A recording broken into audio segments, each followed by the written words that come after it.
Let's call to order the Carroll County Commissioners meeting of April 18th. Would you join me in the pledge, please? Sure. I pledge allegiance to the flag of the United States of America and to the republic for which it stands, one nation, under God, indivisible, with liberty and justice for all. I'll make a motion that we accept the minutes for the April 11th meeting. I'll second it. Motion's been made and seconded to accept the minutes from April 11th. Are there any additions or omissions? All those in favor of accepting the minutes of April 11th, say aye. Aye. Those opposed?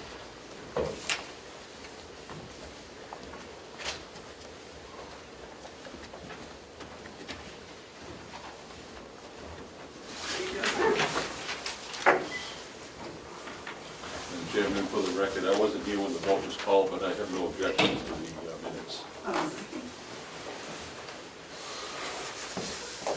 Ken, are you making bird nests?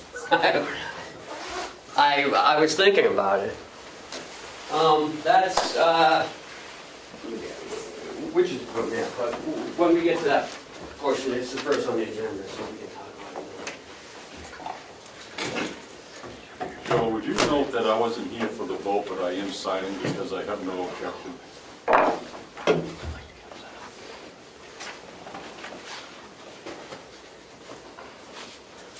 Like that, even. Okay, is there any public input? Okay. The first thing on the list, the first thing on the agenda is the Blueberry Field leaks. Will?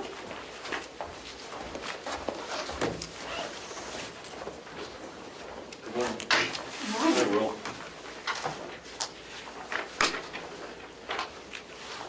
So Saturday, the NH Cooperative Extension put on a blueberry plant pruning, and I attended it on Saturday, and there was probably 12 to 15 people there. I thought it was a pretty good turnout. The weather was very cold and damp, but it would have been sunnier, I think, if we got more people. In going down to the fields, we looked at the condition of the plants. And what we found was witch's broom, and that is it right here. Who did the, Olivia Saunders, she's very knowledgeable of plants. And what's that called? This part right here, it grafts onto the main stem, as you can see how it gets fatter there. Yeah. This is a good example of how that one gets fatter too. That's called witch's broom. And it, we get it down there every year. It's not an uncommon thing. I just talked to Olivia this morning, and she said after their pruning section, she went down and continued to prune. I saw that. She said she had a couple of volunteers that just wanted some practice. And she said they went about every 4th to 5th plant, primarily just cutting out the witch's broom, helping those people that wanted to learn a little more about it. And that's why all that was down there. Okay. Said that you went down and taking a look. Yep. Now, the witch's broom comes from a spore out of the fir tree. And what I learned was that it's an orangey gelatin-like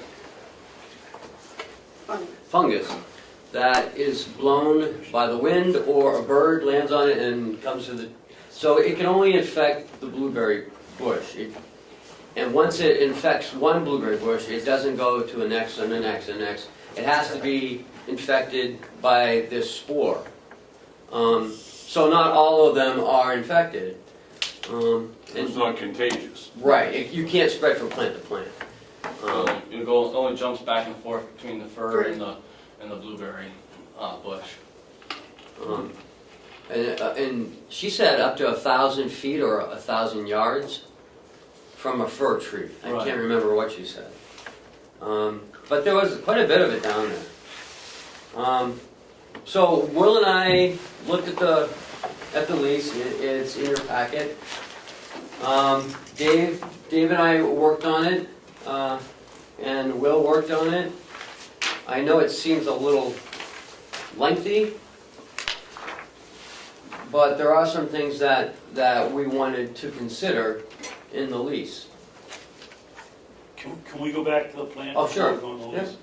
Willie, how do you tell which, I mean, it looks like they're grafted on. How do you know which of the You're right. fruit plant and which of the witch's broom? Well, it's this spidery looking part pretty much. See how it's all clumped together Yep. versus this is like a regular branch? Yep. And this is your witch's broom. And you'll follow it down and you'll see it kind of expanded as it grafts itself to the bush. And generally you go down to the bottom of that whole stem and cut the whole thing out. Otherwise it can keep spreading down a little bit, from what I was always taught. So it was always go down to the bottom of it and clip the whole chunk out. We ran into some of this stuff. It was on the plant, and some had it in the crown of the plant. Once it gets in the crown, not much you can do, Yeah. Stuff. except mow it over and start again, or you pull the plant. Well, I thought if you cut down from the crown, pretty close to the ground, about 1.5 feet, I think is, that's what I was told, I think 18 inches from the soil, that it will then grow up. No? The bush itself? Yeah. I think the bush will, how well that gets rid of the witch's broom, I do not know. I can tell you personally, at my house, I had a bunch of wild blueberries, and I cut them right down to 1 inch and planted new ones, and the wild ones are growing right up in between my new ones. So the bushes and the roots will come back very vigorously, but if the witch's broom is down in the roots, I don't know to answer that question of how that would take those She out. said though, you could split the ball, and if it's only on one side, and try to eradicate it that way. If it's in the whole plant, you gotta get rid of the plant. So what is the upshot? That branch, if it was still attached, this year wouldn't have any blueberries? Yeah, it'll eventually. What does the witch's stuff do? Broom. Witch's broom. Which, It affects the plant basically, so eventually it's gonna kill this whole, it's gonna keep spreading, so it kills the plant. it'll kill the plant out. I think it eventually. zaps the energy out of Yeah. the plant. Well, it takes the nutrients Yeah. for itself, and there's not enough left for the berries. Right, so the two common, Parasitical. right, the two common, this we deal with every year down there, it's just a springtime thing, you go through and cut it out. In my experience, I haven't been down there this year, but in the past, it's been about maybe 6 plants that have it right in the roots down there. But the other thing is the mummyberry, and that's when a mushroom comes up, it sends spores up, and they attach into the berry, and just as the berry is about ready to ripen, it just shrinks it, just makes the berry shrink right up and fall off. And then the next year, the mushroom grows out of that fallen berry and starts to cycle over. And that's generally why every year you put 1 inch or so of sawdust or wood chips preferably down to kill that mushroom from being able to pop back up and send new spores. It helps block that cycle. Now, is the only reason that they prune them, the witch's broom? No. You prune new growth like you do with an apple. Right, the blueberry, from what I understood on Saturday, and correct me if I'm wrong, Will, the blueberry itself grows on new wood. And on this, you can see that at the tip of the branch is one bud, and from that bud, 8 to 10 blueberries will come out of it. The one below it is going to be the new growth for next year. So you want to cut about 1/3 of the plant out, especially ours, because they haven't been pruned in a couple of years. Not aggressively. Right. They would prune, I thought the witch's broom was cut out last year. Yeah, I cut out most of the witch's broom last year, but we didn't. But that's two aggressively- different, we're talking about two different things. Exactly. So like this stem, you see, it doesn't have a lot of new growth. So if you were going through what Ken's talking about, cut that right out. But when you see the new stuff coming on, that's what you wanna save. And then that's gonna make next year wanna put something out that's gonna be continuing to berry. So the harder you cut this stuff out, then more and more new stuff's gonna grow in to produce more berries for the following year. So sometimes I think, if I remember right, when you're pruning this year, you're actually helping next year's Right. crop, more so, for example. And that's what wasn't done last year. Right, I primarily went through, I did a little bit, but very little. I primarily was limited in time and went through and just cut out all the witch's broom, so that didn't continue to spread. But I didn't really spend a lot of time pruning everything for production. Because there are a lot of plants out there. Yeah, over 1,000 plants probably. John, you had a question? Yeah, just a quick question. The witch's broom, when it's in the evergreens, right? Yeah. Is there a specific period of time, of weeks or something in the spring or the fall, when it's more predominant and will be distributed amongst the blueberry bushes? When it If that's the pollinates? case, where it's only a small period of time, what about netting? I don't know, to answer your question as far as the time, I'm not sure. I don't know that netting, I'm not sure that netting, if it's traveling through the air, maybe if it was for the birds, it might help, but if it's traveling through the air, I don't know if that's gonna prevent. Well, I've seen what you're talking about. Yeah, Yeah, A little orange Yep. blobs. Yeah, I've yeah. seen those. yeah, I have too, yeah. So, I don't know, that's a question above my, I mean, if it's No, only a that's really- 4-week period and it's not specifically during the growing season, maybe the start of the growing season, where netting wouldn't affect the growth. right. It's an interesting thought is how to keep the spores off. I don't know, they're pretty small though. She said the only way to eliminate it is to eliminate the fir tree. Fir tree, that's what I've been told too. And if you got fir trees in your yard, I mean, fir trees are beautiful. I mean, Christmas trees are kind of like fir trees. You'd have to eradicate all of them, and that would be costly. And I don't know, to be honest with you, I've looked around in a large area from where we're at with these, we don't have them, so they're coming from, birds are quite a ways away or something, because we don't have them anywhere. If I stand out in that field and look around, and I know some of the surrounding fields, there's no fir trees out there, so I don't know. They gotta be somewhere, obviously, but I'm just saying they're not within visual sight that would be easy to eliminate. So if we could find out when they're coming, John's suggestion might keep the birds from tracking them in. It's possible. Possible, yeah. But, I mean, that's a lot of acreage, and that's a lot of netting. It's a lot of money netting. And I The don't know that blueberries are only, what, they don't even, how big's the spot the blueberries are on? It's about an acre down there. Yeah. A little more than, maybe a little more than an acre, I guess. But anyways, Oh, they're 200, okay. the reason, I was a little discouraged looking at, all the weeds growing through all the new plants. We just haven't, and it's not your fault, I'm not criticizing what you didn't do. But we've neglected that area. And it looks awful. So in putting this together, as it is, I don't know. I guess we'd have to look at the proposals. Somebody's got to put a lot of work out there into this field.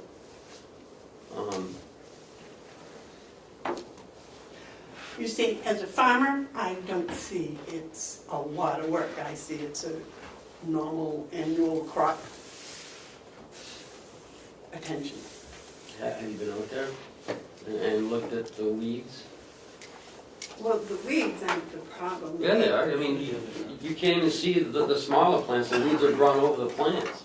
Well, those can all be mowed, and then if we can put down the sawdust or the wood chips or what, that will help prevent the weeds, correct? Well, I think You can't mow it. I mean, it gets too close to the plant. We'd have to spray. I think we need to spray.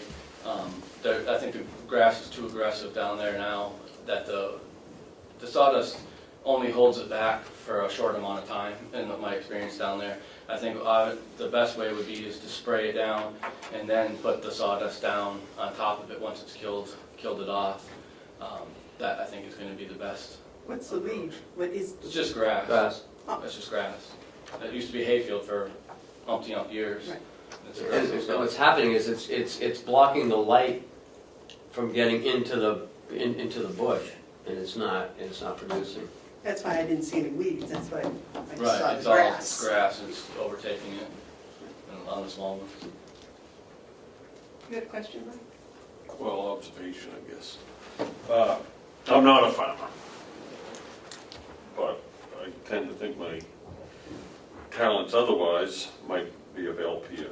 Are you talking about maybe needing to reclaim the field? Would that be a proper term? I mean, you got weeds, you got witch's broom, you got, I mean, are you looking at a need to reclaim the field before you can get any productivity out of it?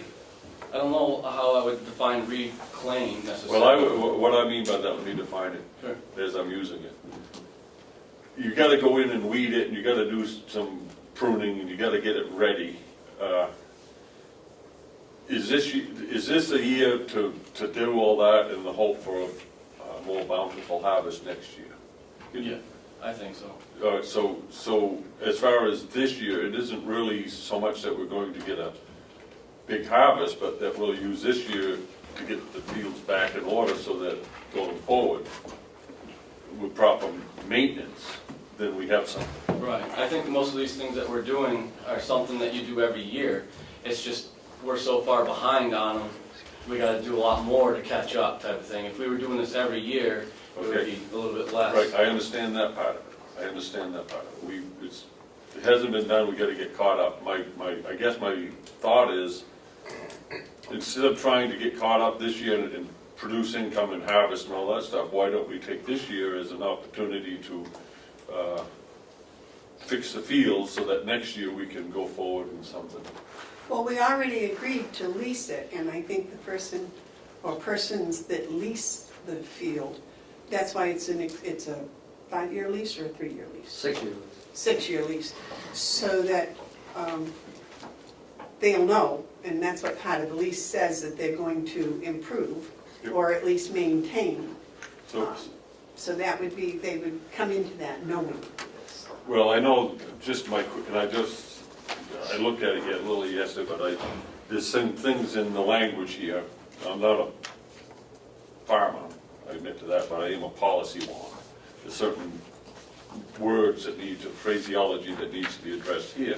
I'm wondering if perhaps this should go to the farm committee, or the land use committee, excuse me, and have them look at it as well. And for us to begin a process of reclaiming the fields, I'll use my term, this year, get them ready so that next year the proposal will be one of maintenance, not one of reclamation. Well, that would be wonderful, except we don't have the money to do that, and we do not have the workforce to do that. Well, I think we do. I really do. From what I'm hearing about the amount of time it's going to take, I'm certain that Will can fit it in. I'm sure of it. I think we could fit in, we could work our darndest to get as much of it done. I think where we run into the workforce problem that we've run into is the actual having enough time to pick all the berries. This springtime, getting stuff ready, like Commissioner Hounsell was saying, I think we could attempt to get most of it done. I'm not talking about picking berries this year. I'm talking about using inmate labor. They probably would enjoy it if it's done right. Taking this spring and this summer to get those fields the way that they should be, so that next year we can actually offer them to an operation of, private people who would maintain them going forward. I think what we have to do is fix what we have and then try to do something with it, instead of trying to rush to get the few berries and the little bit of revenue we might get. Ken? That's why that's what I wanted to really talk to you about. I don't think, as is, we're gonna get any interest in this field. Did you put the ad in the paper? I don't think so. I think I held it. Yeah, I held it for today's discussion. Good, I'm glad you didn't, because I think we're on the right track. I think we might just be pushing a little bit too much. I mean, I'm not opposed to it, but I think the it is a year away. David, the other one, you and I voted to lease it.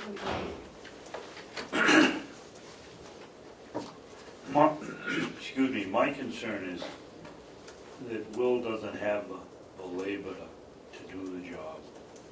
Nor the money for the spray. Been out there a couple of times in the last 3 weeks and there's 2 inmates. And that's a big field, and on the other hand, I don't know anybody in the blueberry business that would run it the way it is. Between a rock and a hard spot. Well, I thought that what we discussed was we would put the, we're running out of time too, it's getting late. We would put the ad in the paper and see what interest we got, and then if we didn't get any interest, then we would have to go forward with maintaining it, yes. So, as far, we don't have to get it ready, we don't have to get all this done before the end of the, before the blueberries start coming. I'll go out and help Will prune, but we gotta prune them first, and then he can apply the post. Shortly after the Whatever, grass comes yeah. up, once the grass is coming up and it's got enough surface to absorb it, that's when I'd want to do it. I mean, it's not like, we can't do it throughout the summer. And whatever berries we got, we'll do a pick your own just for the heck of it, or whatever. I'm just concerned about, just wasting everyone's time by having someone go out there and go, I'm not. Because a gentleman who was there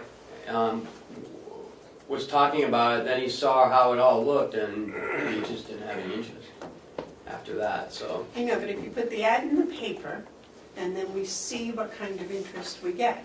If we have nobody that's interested in it, then we'll have to go to Plan B, which is to come up with the money and the labor to do what's necessary to maintain it, to get it into shape and possibly next year. But once we get it all into shape, why would we want to lease it then? Because then we would have the revenue for ourselves. But it's not a lot of revenue, because we're So it gonna do a pick your own. We're you gonna do a looked pick at- your own, we can't do a commercial pick. We don't have the labor to do that. Because you gotta pick them all within 2 weeks, 3 weeks. Mark? Yeah, this conversation is enough across the whole spectrum that it screams to hold back a little bit, just trying to figure out what we want to do. Do we want to do lease? I thought that was, the vote was. I'm supportive of a lease, but I don't think it's wise to do it this year. If we're going to start talking about us participating and running a commercial blueberry operation, then I'm not interested, because that's not, to me, a function of county government.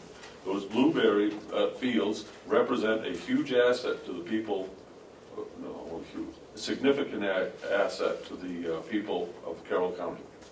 As it sits right now, it needs attention.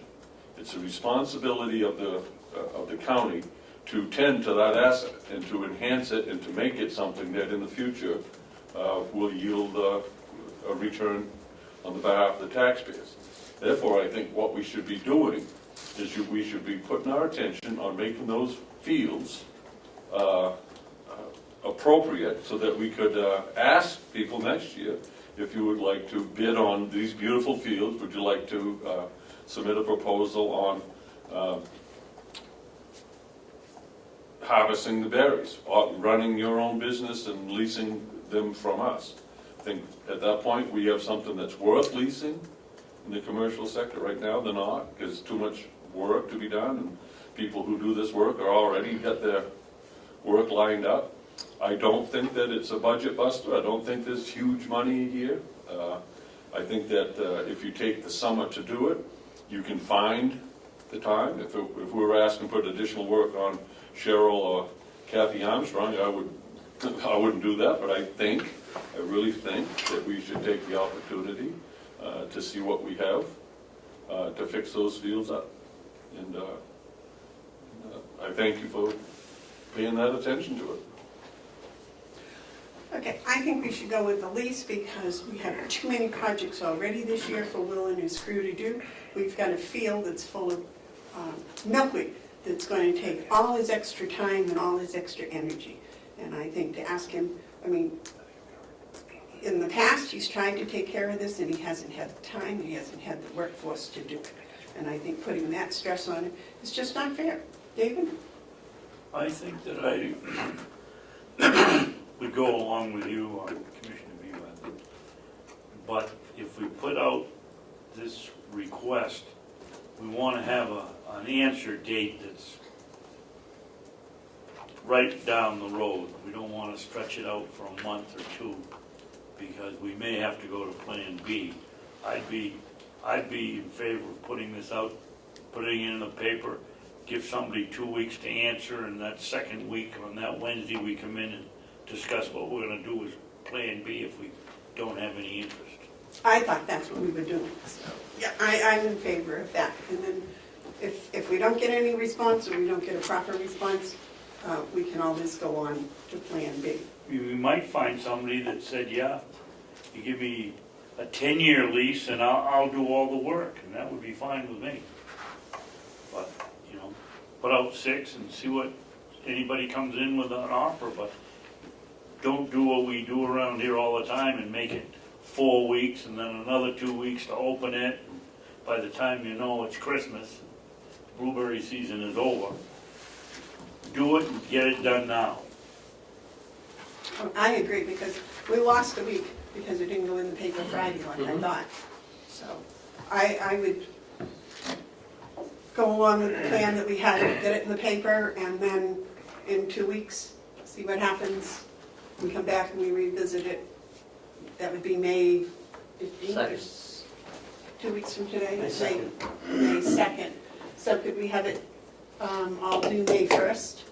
Is that too short, May 1st? Well, we have a policy, if you want to go past the policy, then. All bids are due the Thursday before the opening of the bid, So that would make it May. 8th, 9th, May 9th. You can waive the policy for this Right, one. you can waive the policy. Yeah. but you I need thought to- that's what we did with getting this all done last Wednesday. I thought we said we'd get it all done, we'd get it in the paper on Friday, and we wouldn't. But we have a policy, it's followed, so if you want to go Right, but I thought, circumvent that policy, then let's talk about that. I thought that's what we agreed to last week, that Well, you then and Will. this came up, and Will and I had some concerns, and so we just wanted to bring this for you before we did that. What do you think? Go ahead as I'll make planned. a motion that we put this out for bid. The bid date is Tuesday, May 9th. is that May 9th? Or if you want to go What's the Wednesday? May That's 2nd. May 2nd. So, So bids will be due the 27th of April.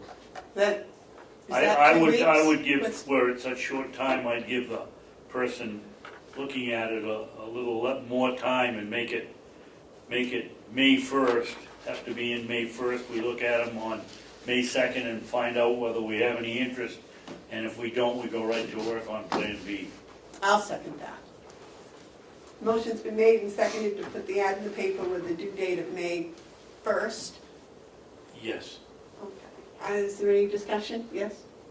I'd like to make an amendment that we waive the bid process policy in order to accommodate this. And open them on May 2nd. Yeah. I'll second that amendment.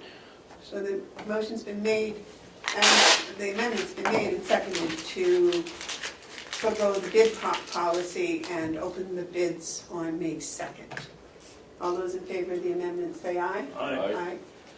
Now, the motion's been made and seconded as amended to put the notice in the paper ASAP, and I think all 3 papers that are local, and have the bid due May 1st, and they'll be opened on May 2nd. All those in favor? No. Discussion? Yeah. No, I just am confused a little bit. You're talking about putting the ad in the paper. Are we talking about accepting this proposal as part of that vote? Is this? No, this is separate. This is different than? Right, because this needs some more work. Yeah, okay. Yeah. So the motion now is to put this in the paper. Right away. ASAP. Any more discussion? Okay, all those in favor say aye. Aye. Those opposed? Okay. And then on May 2nd, if we don't get any bids, we'll go to Plan B. Question? Which 3 papers did you want in there? We can't do 3 papers, because it's too short a time. We will never get into Independent or the Wolfboro News. So we'll do the County Delegation and the Laconia Sun. That way we can get it in tomorrow Okay, and you can put it on on the website. yeah, And on the internet, there are some internet sites too. I'll take care of that. Okay. Madam Chairman, Yes, sir. I'd like to address our motion which said 3 papers and change that to papers, no numbers. But do I need to, I don't think so. question of the chair, is that acceptable? Is that acceptable to change without a motion being? I think so. That was just a misspeaking on my part. So without objection, I guess it would be changed. Papers. Okay. All right. Well, while I have you here, the little field with all the milkweed in it, when you're gonna mow that first, correct? The one right next to the fire pond. is what we're Right, you're talking gonna mow that and then you have a plan to take care of the milkweed? about. Experiment, I would say, more than a plan, but I want to cut it, and then as soon as it grows back up, I want to be able to start spraying Okay. certain sections, and then also give that a couple days or whatever it recommends, like a week, to let it absorb down into the roots, and then be out trying to brush hog it maybe to kill it back again Okay. and see what happens. So you're going to need spray, whatever you're going to use for the spray. Yes, ma'am. And you'll need money for that? Yeah, we'll try to find what we can out of our budget. Will we need to transfer something? I would say that I should get the costs first before we need to worry about how much we're Okay, well, that's what I'm asking, because I know you're not going to do this until June, so. Right. But if you could get all that in process, so if we have to go for a line item transfer, we can do that. okay. I don't think it'll be that much, but it may be. David? Madam Chairman, before we get going on any other subject, milkweed stuff, should we go over this proposal? Mark said he had some suggestions. Okay, you want to do that formally? Here, we can. Mark? Yeah, just, since we don't need to act on this today, I guess I'll ask it formally. Why wouldn't this want to go and be reviewed by the Land Use Committee? And then come back with take another look at it, since we've got some time here. I wanted to just point out, and this is the type of thing I need to spend more time than I've had. But if you were to go to page 4, for example, this is just one that stood out to me. Paragraph 6B, where it says the leasee agrees to remove no soil, blueberry bushes, stone walls, or trees from said properties. Okay, without being critical to the author, that's a really poorly written sentence. It should read something like. Thank you, Mr. Commissioner. Is that your sentence? Yeah. Boy. All right. Well, it's partly mine. Compilation of. Okay, so anyways, which doesn't suggest, it doesn't mean that whoever wrote it doesn't know what they're doing. It just means that they were hastily put together this sentence. It should say something like this: the leasee agrees not to remove soil, blueberry bushes, stone walls, or trees from said property. So as I looked at it further, I said, yeah, that's fine, but when you get to stone walls, it isn't a matter of removal. It's a matter of disturbing. So I would say something like that. Should say the leasee agrees not to remove or disturb soil, blueberry bushes, stone walls, or trees from said property. That points to an example that this needs to have some more proof reading. And I think that the organization or the group that does that is the Land Use Committee. Land Use Committee is only for finding, working on the feasibility study and finding the suggestions for the best use of the property. Excuse me, the Land Use Committee came and talked about doing the blueberry lease. There's an That option. was their suggestion. Yeah, well, That was their suggestion. The leasing is up to us. well, I understand that, but I guess I wonder why you have these work groups and you don't have them do the work. They are doing the work. They're working On something like very this, yeah, diligently. but this is a proposal, and I would think that they would behoove us to have that committee look at this proposal. To do it without them is This doesn't seem to make sense to me.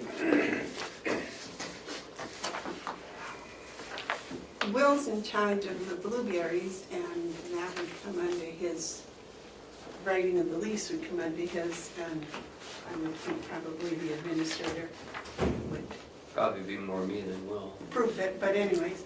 but But if you have suggestions, we can all make suggestions and give them to Ken and see what he can come up with for next week. I have no suggestion to make on it. I give you the one that I have. You bring it back and I'll look at it and critique it. That was a good one. 6B. I don't want people going out and thinking they can disturb a stone wall. Those are, There are no stone walls in the blueberry. you'd be surprised with the Well- stone walls. the access point, we just didn't want them to make it bigger, to bring like big trucks through and stuff. Stone walls are the eighth wonders of the world. They're beautiful. They really, I've seen it happen up in northern Carroll County where developers will come in and they'll have a nice tract of land and they're gonna put up a bunch of condominiums and they rip out these walls that were a piece of our history. Or bury them, you know. An excavator can destroy history pretty quick. So is this wait until next week? Yes, Is that for what we're doing? that, for the lease, yeah. Okay. Maple tree tapping, Will? Do we have an update on that? Williams, is he tapping? Did he tap? Yeah, he tapped.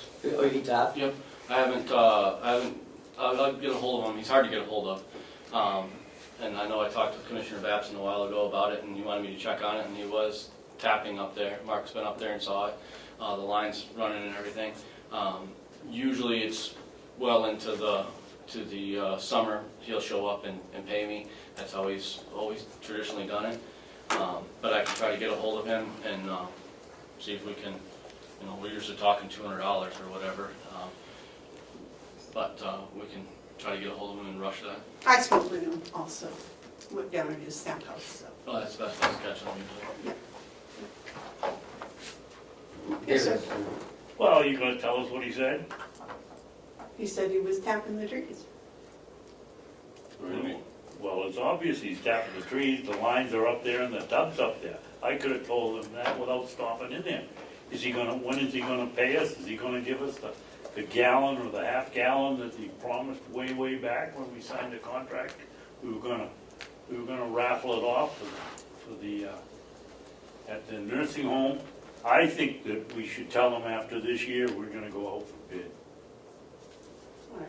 Well, I had told him, he said he was gonna contact Will when he was done, so I expect he'll contact Will when he's finished. And I'm gonna guess when I go in and buy a gallon of syrup from him, he doesn't say, well, okay, when you're through drinking it or using it on your pancake, come in and pay for it. My guess he's getting paid for it right there when you walk out the door, and he should be paying us up front, not 6 months after he's through making syrup. Well, you see, I didn't know what Will's agreement was with him or what kind of a contract you had with him, so I was just curious as to whether he was going to be tapping the trees or not.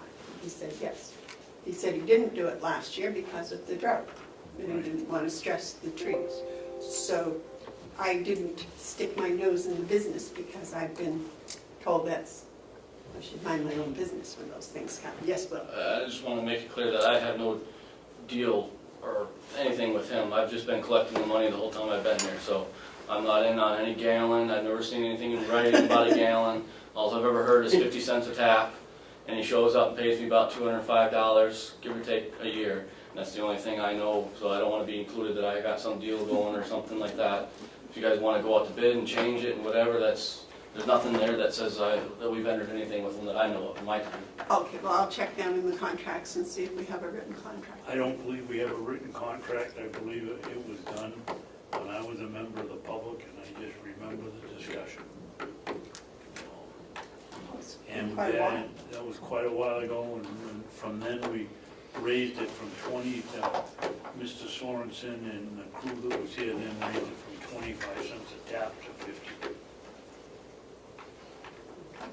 But I do think your idea of going out to bid would be a good one. Okay, yes, ma'am? So you $200.50 a tap, that sounds like there's 400 taps. What's the typical yield of 400 taps, does anyone know? I know it varies year to year, but is that a lot of taps? Is It's that- 50 cents a tap, Mark, not Fif- floor. No, 50 cents a tap means there's 400 taps, if you're getting $200. Oh, yeah, I thought you said 400. So 400 taps. It depends on the size of the tree. Yeah, I don't know, but if you go over 400, you're gonna get a typical tap average. You're gonna be able to use the average yield of a tap. My point is this, there's certainly benefits to someone beyond just the county getting $200. And we've had a gentleman's agreement for a number of years, nothing really wrong with that, except that that could be interpreted as a lease of property, and you can't lease property without approval of the commissioners and the delegation. So I agree with Commissioner Babson, this year's over, they've tapped, they've stacked, and they boiled, and we'll get our $200 sometime. But I think going forward, we need to put this out to bid and follow the legal procedure of leasing land. Yes, David? And another reason to go out for bid, if we don't have any contract, we don't have any parameters of where he can tap. We have 900, excuse me, we have 900 acres here, and he taps over by the rifle range. There's nothing that prevents us from, if we go out for bid, if up by the old ski slope, if there's maple up there, tapping that. We, I'm not gonna say locked in, but we don't have any contract, we don't have any agreement where they can tap, where they can't tap. And how much we're gonna get is written, but maybe we can get more, maybe it'll be less, who knows?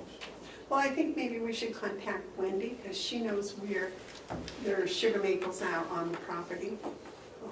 And she would know if there's a group, you know, that would be sufficient for someone to go in and run some lines. Because I mean, one maple tree doesn't, orchard make, yes. So it looks to me like you could have multiple tappers. The other thing that we need to do, and not to get bogged down on it, but if you have someone coming on your property to do anything, whether you're a county or private person, if they should get hurt, there's certain liabilities there unless you've agreed upon being held harmless to a contract. So I don't think I think we're kind of exposed by just letting people have a gentleman's agreement. They could cut down the wrong tree, they could do something, there ought to be parameters, like the one with the bluebirds. Could you please check with our insurance company and see what the rules are for people that actually come and pay money for either leasing pieces of our property or parts of our property? And if we need to have them have insurance, or if our insurance will cover them? 'Cause Our that- insurance won't cover. If they're leasing land, No, if they're leasing our utility, you know, they aren't actually leasing the land, they're leasing the trees, or they're collecting the results from the trees. Same way with the blueberries, they're not really leasing the land, they're leasing the product from the plant. So I don't know how that Well, works as far as insurance and liability goes. Okay, yeah. But check on that, just please. to answer your question, it takes 20 gallons per tap average of liquid. And it takes 40 gallons of sap to make 1 gallon of syrup. Oh, okay. So, Half it. 8,000 gallons, if you got 200 taps, 8,000 gallons, 400 taps, and that would give you about 200 gallons of syrup. 200 roughly. gallons of syrup off of 400 taps? Yeah. In a good year. Yeah, that's the high end. You sure? That's what it says. Wow. That seems like an awful lot. Seems like our gallon is a pretty lean return. Yeah, because if it's 8,000 gallons and it takes 40 gallons to do one gallon of syrup, 8,000 divided by How many 40 do you get, how much, 20 gallons of sap out of a? per tap, right? At the high end, yep. It says 10 to 20. So I went with the high end. I mean, let's use the low end. That's Okay, 4,000, that so that's calculates 100 at gallons. 4,000. That's 100 gallons of syrup off of the county's sugar bush. That's if they're, that's sugar maples too, we're talking about, right? Yeah. Versus Wow. red Maple maples or. trees. Well, this is a lot more potential with maple syrup than there is in blueberries. Not really. Sure, 400 taps yields us 100 gallons of syrup, $40 a gallon No, it's not $40 a gallon. for maple syrup. No. Check it out again. 32 to 34. Oh, $40 a gallon for maple syrup. Yeah. Yeah, we paid $20 for half a gallon. I thought it was anywhere from $40 to $50 Sure. a gallon, and So that could be for- wholesale price on So if that. we're yielding 100 gallons of syrup off there, or someone is, do the math. Right. Okay. Okay. Anything else for us, Will? I know, man. All right. Thank you, So, Will. Madam Chairman? yes, Oh, Will's here. Well, what is the average number of inmates you've had out in the last couple of weeks? 2, 3? We're up to, last week and then into this week, we're up to 5. It's been as high as we've been since probably late October. Since October up until about last week, we're primarily about 2 to 3. And we're up to 5 for right now. Okay, thank you. Jimmy, can you take that with you? I was gonna ask. do those have to be burned? They don't have to, I don't think they have to be burnt, but they should be composted well away from where the bushes are. Okay, Bob, you're up with the HVAC. Where's that? Oh, Put this up here.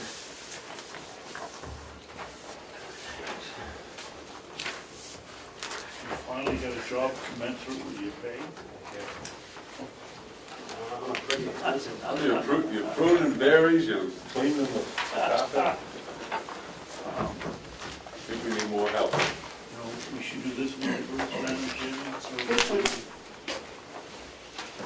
Where? do this one here, because John's working here today. Get this one done first, because he doesn't need to be here for the Yeah, AEC. the Which spectrum. one are you talking about? TV first.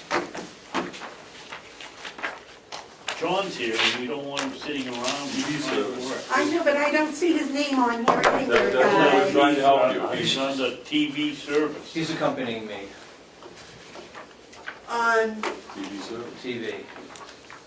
Because it tends to roll over into IP, so. all right, well, John, I should have put your name down there I instead didn't know he was. of, Howie's not here, so. Yes, it is. Oh, Howie's- here's Howie, okay. Howie's here. All right, Howie, you want to join us on all this? I don't know. I wasn't officially here, but I offered to join him because. Gotcha. Yeah. All right, I know what it's like to be, Howie, I know what it's like to be back in that corner.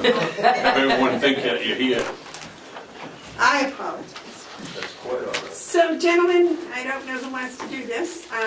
Well, The Spectrum versus DirecTV discussion, I thought we already had this. we did. We're entering the next phase of discussion. But before we get started on the cable TV, John asked me, I specifically brought John here today because he asked me a question Monday that I really didn't have the answer for, and I thought that we should at least ask you for permission. We have, in John's business, he does some upgrading of equipment, and we're stuck with the old equipment. Monitors, computers, laptops, all sorts of old devices that I have in storage, and every few years we have to dispose of these items. Well, we reached that point again where we need to start thinking about disposing of these items. John came up with an idea. I'll let him ask. I deal with a company out of northern Mass that does materials recycling, including electronic recycling. We contacted them about 2.5 years ago, I think was the last time we did this. And so in the last 2.5 years, every time we retire a piece of electronics, it goes over to the annex in the old office area. and just sits there in a little cubby, if you will. So currently, we're up to almost 60 computers, 8 old LED flat screen monitors that are all dead or failed, some printers. Bob has a couple of old copiers over there that all need to go away. All the computers that I have over there, not a one is less than 8 years old. So they're absolutely no use to us here at the county. So I brought it up to Bob and threw it out there for discussion that if we're going to have this company, they come in and they take the computers and the flat screen monitors for free.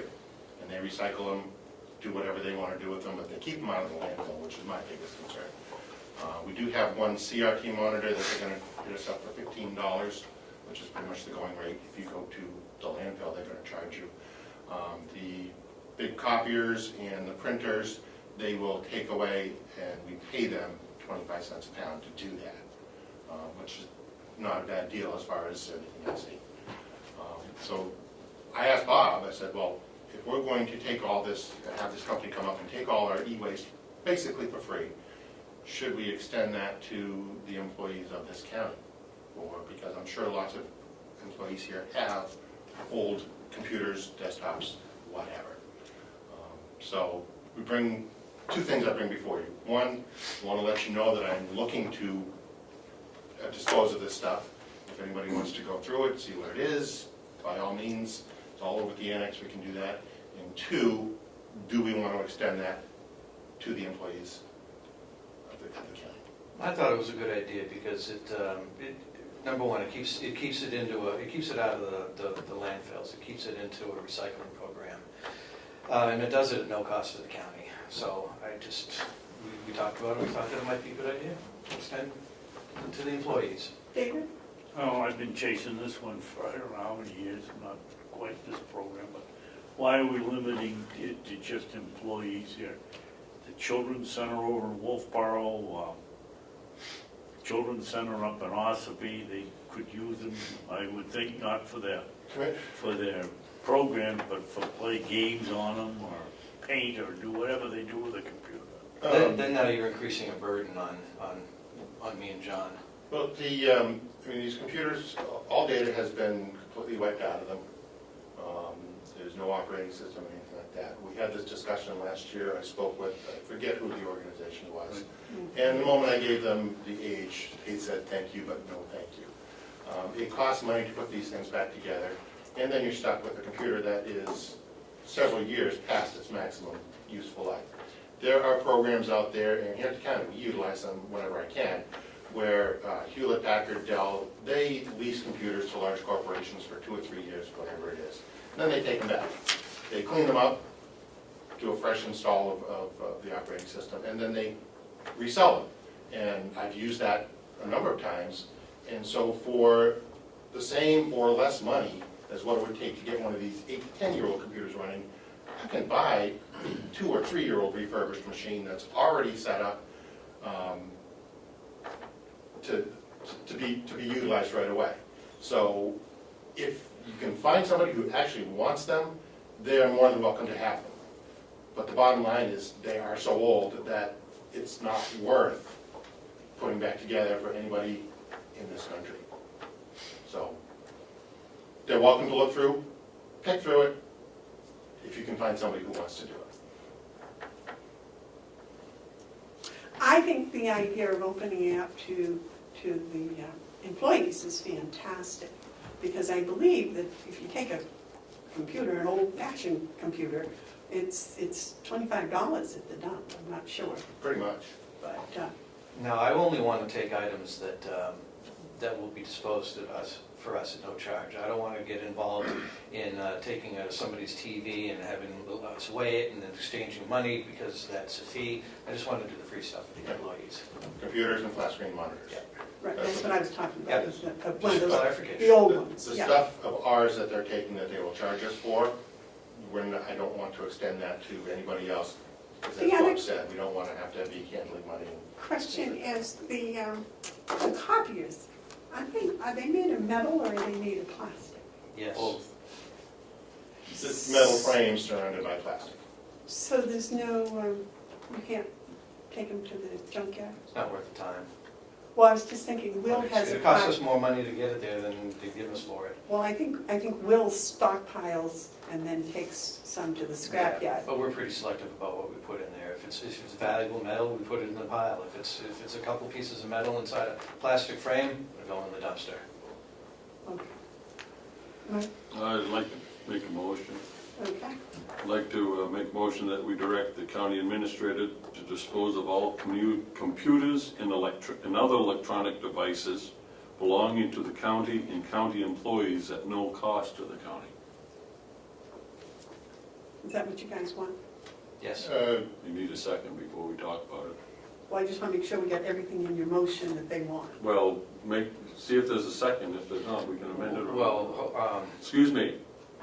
Without a second, there's no further discussion. That's Robert's rules. Oh, don't you want to make sure it's I correct? made my motion. It is correct. It's the motion I made. How could it not be correct? It was words that I uttered. I'll second it for discussion. Okay, And now we we can can- amend it the way you gentlemen would like it. okay, would you repeat the motion one more time, please? To direct the county administrator, do everything, we do everything through him, he can direct you, to dispose of all computers and other electronic devices belonging to the county and county employees at no cost to the county. I would ask that you have two pieces of your motion, or maybe second, two Amendment. amendments. So that, because we have some equipment that we dispose of at no cost. We have other equipment that we do need to dispose of that is at cost, and so it's the no-cost stuff that we want to extend to employees, but the stuff that So- costs us. So, believe me, I understand that, and so this is one what he motion. said, yeah. This is one motion Okay. pertaining to the no-cost items. We can make another motion to address the cost items. But this is for the no-cost items. Okay. So what this would do, if it passes, it would say, on those things that are no cost to the county, if it's a computer or an electronic device, and it's the county's, or if you're an employee of the county, get rid of it. And may I ask for one more amendment? I would like it to be in your motion that any data on devices belonging to county employees, it is the county employee's responsibility to ensure that their data is removed. I have cleaned up everything that belongs to the county, but I want to make sure that That's a they good understand amendment. That's a good amendment. that they are responsible for any data they may have on their devices. So I'd like to offer an amendment to my motion. Go ahead. That prior to disposing of employees' devices, it is the sole responsibility of the employee to purge all data. Second that. If they want. So it's their responsibility. If they don't If they exercise don't, it, it's not on us. it's a sole responsibility. So we don't even have to tell them, other than it's your responsibility. We don't have to check on them. We will not check on Right, we don't have to. Okay, the amendment's been made and seconded. Cheryl, will you read the amendment back, please? I don't have it all yet, Uh, but I did, the amendment, Yeah. I have the motion to, prior to disposing of any of the employees' electronic, it's the sole responsibility of the employee to purge all information. All data. All data. Okay, is there any discussion on the amendment? All those in favor of the amendment say aye. Aye. Aye. Now the original is amended. I know, I'm irritated. No, I was going to ask Cheryl to read it I'm sorry, because I I was apologize. just waiting for her to finish writing. I So she apologize. had it all. My Go ahead. head gets ahead of I my... don't have all of the first motion, if I can. You want me to read it to you again? Do you- Yeah. The motion, main motion is direct county administrator to dispose of all computer and electronic devices belonging to the county and to county employees at no cost to the county. Okay, the motion as amended. Any discussion on that? All those in favor of the motion as amended, say aye. Aye. Now, you would like a motion about the cost items for the county? If you feel we need it, the last time we didn't go to this level, but if you would like it, I'm happy to.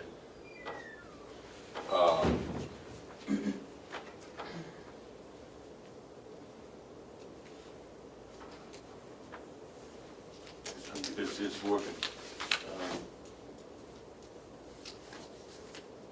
What if we just give Motion. Ken permission to do that? I move that we direct the county administrator to inform any employee who is participating in the disposal of their computer or electronic device to know that, I don't know, you know, I'm just thinking about it, I'm withdrawing that, I'm thinking about this thing. What are you trying to achieve? Well, here's the thing is, I just saw a flaw in the motion we just passed. If we tell employees, bring your computer devices in, and they start bringing in chargeable stuff, and we say, oh, you'll have to charge for it, and they don't take it back, then we're collecting chargeable stuff. So I think we can filter that through your original motion. we don't need a subsequent. No, I think that as we present this advertisement to the staff, we can Okay.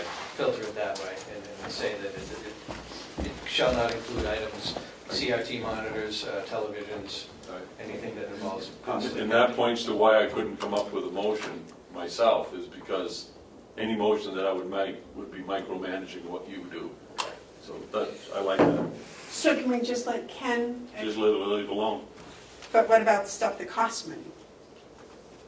Well, we're gonna get rid of it anyway. We gotta get rid of it. That's a normal I don't course know. of business. Yeah, No, I yeah, I don't think don't we know need that your that- permission to do that.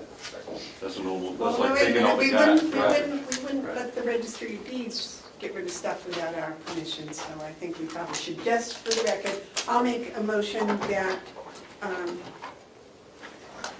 the administrator work with IT to get rid of all of our excess Or retired. retired, Electronic devices. electronic devices. That would include copies, right? Yes. Okay. Second? Sure. Motion's been made and seconded. Any discussion? All those in favor say aye. Aye. Okay. Thank you for entertaining that. It was entertaining. How is- Sorry to drag the meeting on. No, that's okay. How is the disposal of the clothes coming? Good. I've seen people, employees driving up to the box. I don't know what level it's at. I don't go in and look, but I've seen people using it, and we've used it already. So Why there? I can see it out my office window, and it's in a good location. You can see it off of the road. It's in a good location for us. I think it's in a good location for the employees, and it doesn't take up any valuable parking out front. You don't want to move it on the other side? No, I Okay. like being able to see it. Okay. And it's in view of a camera too. If anything, if somebody puts in something objectionable and red flag is raised, I can at least. Have they come I'm and afforded dumped the it? opportunity to go Have back. they come and dumped it yet? I have. Cat, You never know. I haven't seen. I Delegate. haven't seen them empty it yet. I think you need more room. All right. Okay, so now we go back to the agreements. John, is there anything else you have for us? Well, he's here with this too. I'm here to support the Bob on TV stuff. It kind of crosses into, coexist with IT. So the questions may come up that. Okay, so we did disposal, that's, okay, now I got it. That's this too. All right, so next we'll do the Spectrum versus DirecTV. And I thought we discussed this, so that's, We have, but we've come to the point now where I need to make a recommendation. Last time we met about this, we had a discussion.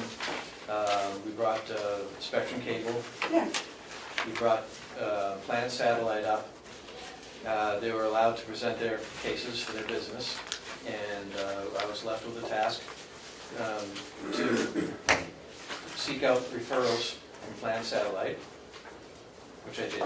They provided me referrals. I was able to check 2 of those 3 referrals. The third one did not respond to my request. But the 2 referrals that I did get were positive, and I wrote about that in my synopsis. Did you know? Yes, David. Paul, I thought one of the things, and maybe I'm wrong, but I thought we were gonna check and see about Dish TV too. No. No? Okay. And the other problem I have with the references is they're from the same place in another county. They're from 2 different entities. They're from the House of Corrections, which has one satellite system, and they're from the nursing home, which has another satellite system. And the assistant referee that was here waving his hand, he couldn't give you somebody in Maine or someplace else for a recommendation? Would you like me to ask for more references? Frankly, I mean, if you had 2 from 2 different places, I'd be happy, but when they're coming from one place, I don't care whether it's 2 departments in one place, I'd be more comfortable with just one from someplace else. And if you get the same, I have DirecTV, would that be good? you know how to turn it on?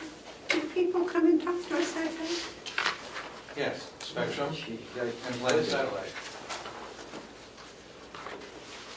So this DirecTV is the third one? No. No. No, Planet DirecTV Satellite is part of Planet Satellite. Planet Satellite is the dealer. Okay, all right, that's where I'm Dealer's confused. representative for DirecTV. Okay, that's my confusion, because, okay, that's who I thought we were gonna have. So that is who we're gonna have. Okay. If you choose. Okay. I think, So I wrote a letter and I've made a recommendation. I like your recommendation, I can support it, but I also think that Commissioner Babson raises a good point. When we go for references, we want references, we don't want just someone casually sending 2 for the same thing. The other thing is I'm not gonna support, as is my practice, I'm not gonna vote to sign a contract that isn't signed by the, and I noticed that David Stagnoni did not sign this. And so there's 2 things that I think we should have from him. One is a signed contract and a proposal, and another one is further references. I think that's good business. And there's real no haste on this thing. This isn't an urgent thing, but just to let you know, I support your recommendation. I'm just not ready to vote for it today without those. David, you had a comment? Yes, I support Bob's recommendation too, and I would like to, I'm not gonna make a motion, but I'd like to, something to the effect that after these are signed by Planet Satellite, that we support giving the contract to them. What about the references that you wanted? Well, and after good references. So maybe within next week we can sign it. As soon as I leave this meeting, I'll go ask for more references. Just one. Something like that. And send it with his signature. Okay, so if we sign this contract with DirecTV, we get Planet Satellite. No, you sign it with Planet Satellite, you get DirecTV. Yeah, you're actually making 2 agreements. When you're ready to sign, you're going to be signing twice. You're going to be signing with Planet Satellite to accept their proposal as the installer, and you're going to be signing an agreement with DirecTV to accept the service. Okay, gotcha. Okay. This is the service contract with DirecTV. The other one that you have that looks like this from Planet Satellite is their installation. I didn't see the DirecTV contract. I don't think we've done the last one. It's just a proposal? I don't know what, We don't This have is, it. this is plan, you just held up something. Yes, this is DirecTV. Can I look at that, please? Yes, absolutely. You have a copy in front of you. I do? Yeah, right there. It's just in black and white. Mine's in color. Okay, so I saw that, there's no signature on that. That's what I was talking about. Right. That isn't the Planet satellite? That- It's there, no, this is the DirecTV contract. And we don't have the Planet satellite. Mike. Okay, You so, have the proposal right here. so this, okay, You should have. all right, this is a DirecTV dealer checklist for contracts. Yeah. Okay, that's what this is. It says, identifies Planet satellite. And he has the Where is this? agreement with Planet And then, Satellite. and then on the next page, 1 of 7, it Yeah. says, Planet satellite. And it has President David Scagnoni's name and a place for a signature. I haven't seen anything yet, let me just keep going. I haven't seen anything yet that looks like an agreement with DirecTV that isn't through Planet Satellite. It's through Planet Satellite because they're the, Then that's who the contractor is. It's not, our relationship, legal relationship is with Planet Satellite to deliver DirecTV services. How they do it is up to them. The reason this is important is I don't want Commissioner Babson to spend his whole winter trying to get someone in California to talk to him from DirecTV. What is good about this is he has a name that is signing the contract that he can call directly. When he sat here, he talked about that type of service. I don't want to do service with DirecTV. I don't want to do service with Spectrum. I want to do service with local people who have the means of getting in touch with these people. You know, if Planet Satellite for some reason decides to do something else, I'd like to know who they're going to be doing it with, because as far as I can tell, we're not agreeing to anything with DirecTV. It's all through Planet Satellite. David, do you want to comment? Yes, I think David said that quite clearly, and I asked him when, am I gonna be able to pick up the phone and call somebody, and he said this Susan, Yeah. apologize for D'Antalio, would be the contact. And he said is all they're doing is delivering DirecTV itself. They are the installer, the maintenance, the biller, the whole works. Yes. And that's what we were impressed with. We were impressed. as was I. Are we in discussion on a motion, or what are we doing? No, we're not, no. We're waiting for some We're more. waiting for this. Yeah, I gotta spend some time on this too, so between what you do and next week, we'll be better prepared. Yeah, I would ask that you table this till next week. Yes, David. Asking you two, because this is a board, should we make a comment about why we're not going back to Spectrum? No. No? Right, Well, I'm not my- changing. I would, my personal opinion is, no, we don't need to voice negativity. We have positivity here, and you like that word, positivity? I like that. Because we were impressed with this person and what they had to offer, so that's what. I do think we need to be prepared when Spectrum TV is told to get the stuff out of here, why? Yeah. But I don't think we need to make this, you know, we don't have to rub the nose in the Bob fact take that care their of it. service is what, it's their service that caused us to look at, the lack of good service that caused us to look into this. So if anything, they might Enough have a lesson. said. Enough said.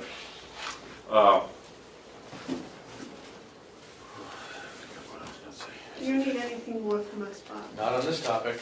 Okay. Sorry, I'm just closed for this week, All right.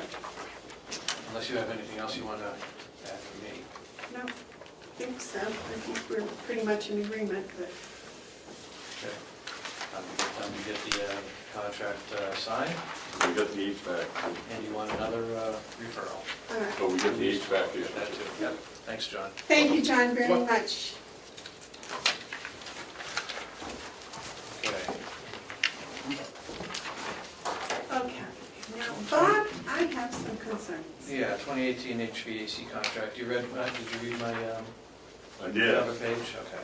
Okay, my first concern, Yes. I could not find a contract for training for last year. I could not find the bid material for last year. Do you have all of that? I have a folder that has the signed contracts that I've been working off of. Yeah. And the bids? Yeah, I had a, well, the bid material I never keep. That's all business office stuff. I told you, we didn't go through that bid binder, and I have some more boxes, because sometimes they come in big, so they're in the vault with more. Okay, my concern is, as far as I can see, we have been paying over $20,000 a year for this service. And suddenly we have people bidding or proposing 12 and 15,000. Well, okay. That's my concern. I have had, train has been on the campus since I started here. When we moved over to Mountain View Community, we were able to take advantage of a year's warranty. So I didn't need a contract at that time.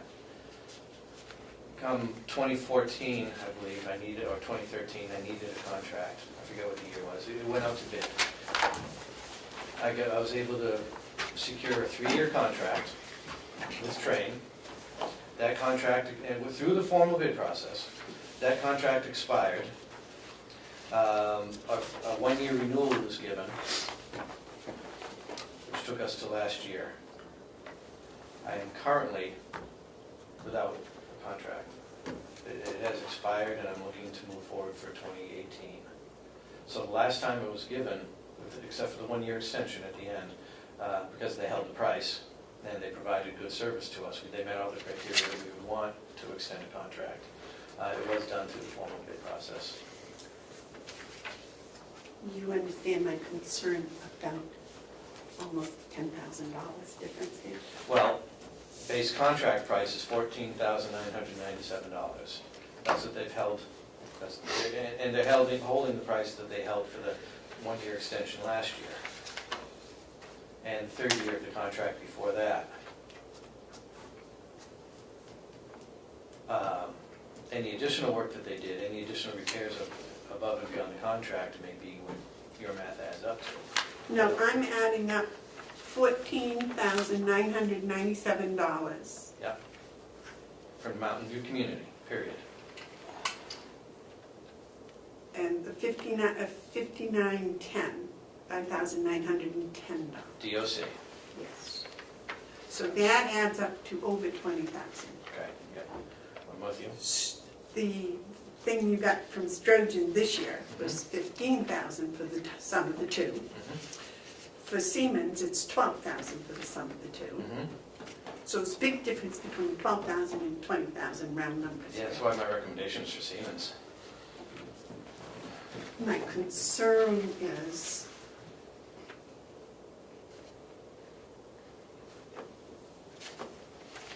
this train contract that went out to bid in 2014, that was 4 or 5 years ago.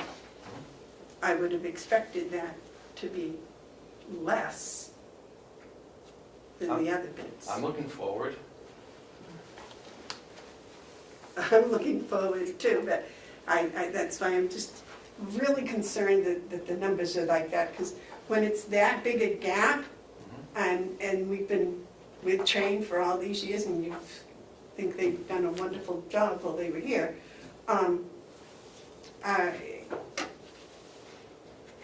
it just brings up all kinds of questions in my head. Well, so you're looking back, I'll help work with that. I never said they were cheap, first and foremost. When it went out to bid last time, there were very few respondents. Siemens didn't respond to a bid process last time. Trojans did not respond to the bid process last time. Train had the equipment. Train was already here. They had the equipment. Did you reach out to Strojans and Siemens like you did here for a I'm gonna s- proposal? I'm going to say that it was advertised to the, Right, but you didn't, these aren't bids, these are just proposals, right? today they are proposals. Right. Okay. Mark, you had a question? Yeah, Train is an excellent company. They've been around for many, many years, and they put equipment into this place, and they've serviced it, and I appreciate that they were available to us over the past years. Going back and second guessing a bid process is a no-win proposition.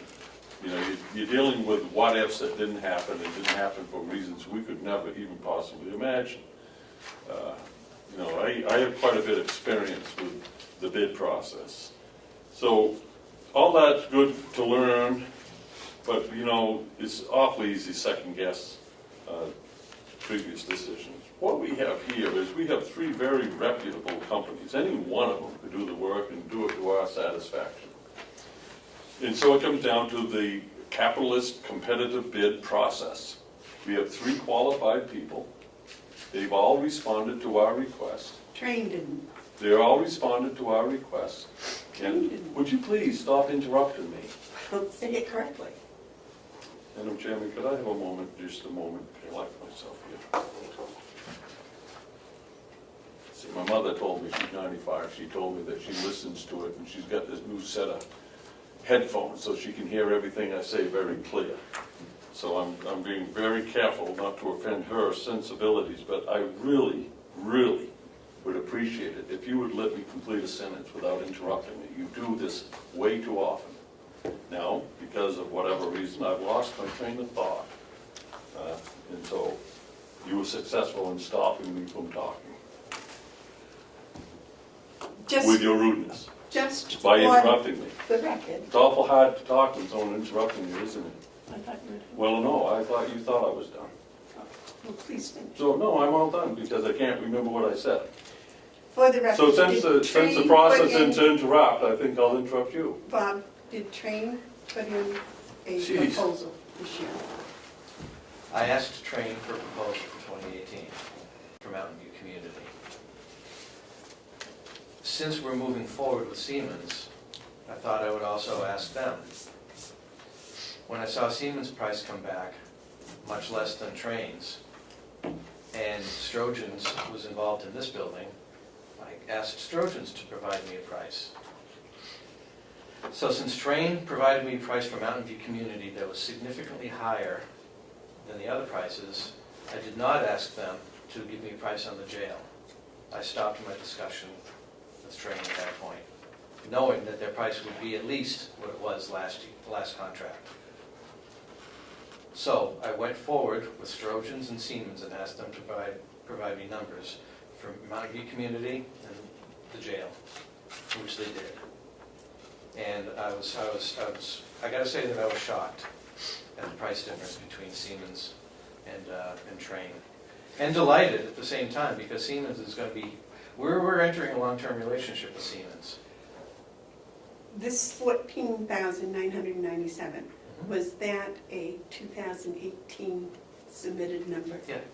Yeah, you should have a copy of that. So But your they- correction to me wasn't appropriate, was it, Madam Chairman? As you interrupted me with misinformation. The number for the House of Corrections, if I'm correct, is a 2017 number? Correct. All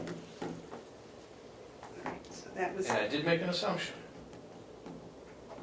that. that Train's price moving forward for 2018 would be the same, if not higher. So let's For the jail. Correct. so let's make a Not for different Mountain View. assumption. Not for Mountain View, We'll right? make a different assumption. Not for Mountain View. I want to interrupt. Bob, It's my not for turn to Mountain View. interrupt. The Mountain View number is a 2018 number. Yes. So if you add, David, you had a question? When you two are through acting like children, I'll ask my question. Oh, yeah. well, I might. Bob, please translate formally trained 5910. What does that mean? That is the Department of Corrections 2017 contract price to service their equipment. Well, I guess I'm confused. Why do you say formally trained? formally, because we're not working under a contract. Their contract is also expired. Oh, okay, that's what you mean. Yes. Okay, thank you. Thank you, Madam Chairman. Those are the 2017 numbers for House of Correction and 2018 for Mountain View. Correct. Yes, Mark? Hopefully I can get this all out. If you were to take Train's number that was in response to a request of $14,997, and instead of making the assumption that the $5,900 would be the number that they used, and added just say, oh, for that one, they give us a real deal and do it for $2,000. The combination of that is still high. So the assumption of $5,900 doesn't make a hooey. That's why I didn't pursue it. Right, and you, in my estimation, you made a good choice, since this is an excellent opportunity for us to save some money with a very reputable company. By recommending Siemens, I'm getting 2 buildings done for less than the price I got 1 building done. Exactly. And we're establishing a long-term relationship with them. I think everybody wins. David? I'll make a motion that we give the 2018 Mountain View Community and Department of Corrections HVAC service agreements to Siemens Corporation. I'll second that. Discussion? Motion's been made and seconded to give the 2018 contracts. And for, Mountain View Community, $10,040, and the Department of Corrections, $2,610 to Siemens. Yes, sir. I'd like to, I don't want to amend it, but I just want to change it. Not to exceed, the Siemens contract not to exceed $12,650.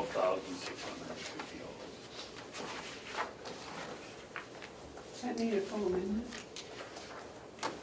Is that an amendment you're making? No, I'm just changing my motion. We can make an amendment if you want.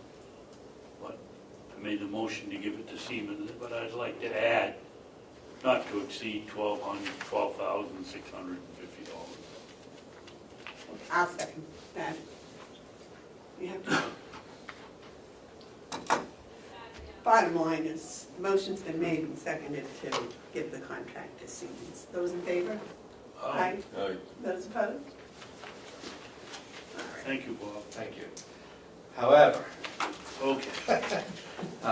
in light of previous discussion, I don't have an original signature from Siemens. I just have I have an unsigned contract. Therefore, I'm going to have to ask for a signature before I bring this back for your signature. Okay, No problem. so we'll table, no, we don't need to table, we'll just wait until you bring back the contract. Motion's been made and seconded and passed. We voted, we voted, okay, so here's the thing. We just won't sign it. No, here's the thing. In the future, please do not bring us a proposal that isn't already been signed. I knew that. I know. I accept that. It's okay. Okay, you have anything else for us, Bob? No. No. When is Siemens bringing us their final? Should be any day now. I know that they've been working diligently on it. I shouldn't say any day, I take that back. They have one more set of contractors that need to come through and see some things. Anything else for Bob, gentlemen? I take it we're going to skip the next two because Howie's not back? Yes. Okay, so we'll move on to the Hales Location Conway School contract. That, it was sent to attorneys for review. I got back an email saying that there's been some changes. He wants another week to look at what's been changed. We contacted him Monday, Commissioner Babson and I, and I spoke with him yesterday and I spoke with him early this morning, so he does want to look at it again. But he wasn't going to have enough time before today's meeting. So I think he'll put it off till next week. I'd just like to point out that this law firm does a lot of work with educational agreements. And Attorney Frizzell is very good at this part of the law. And he suggests that he wants to take a look. He doesn't want to sign anything that he doesn't feel is lopsided, and so he wants another week. And you're okay with that? Yes.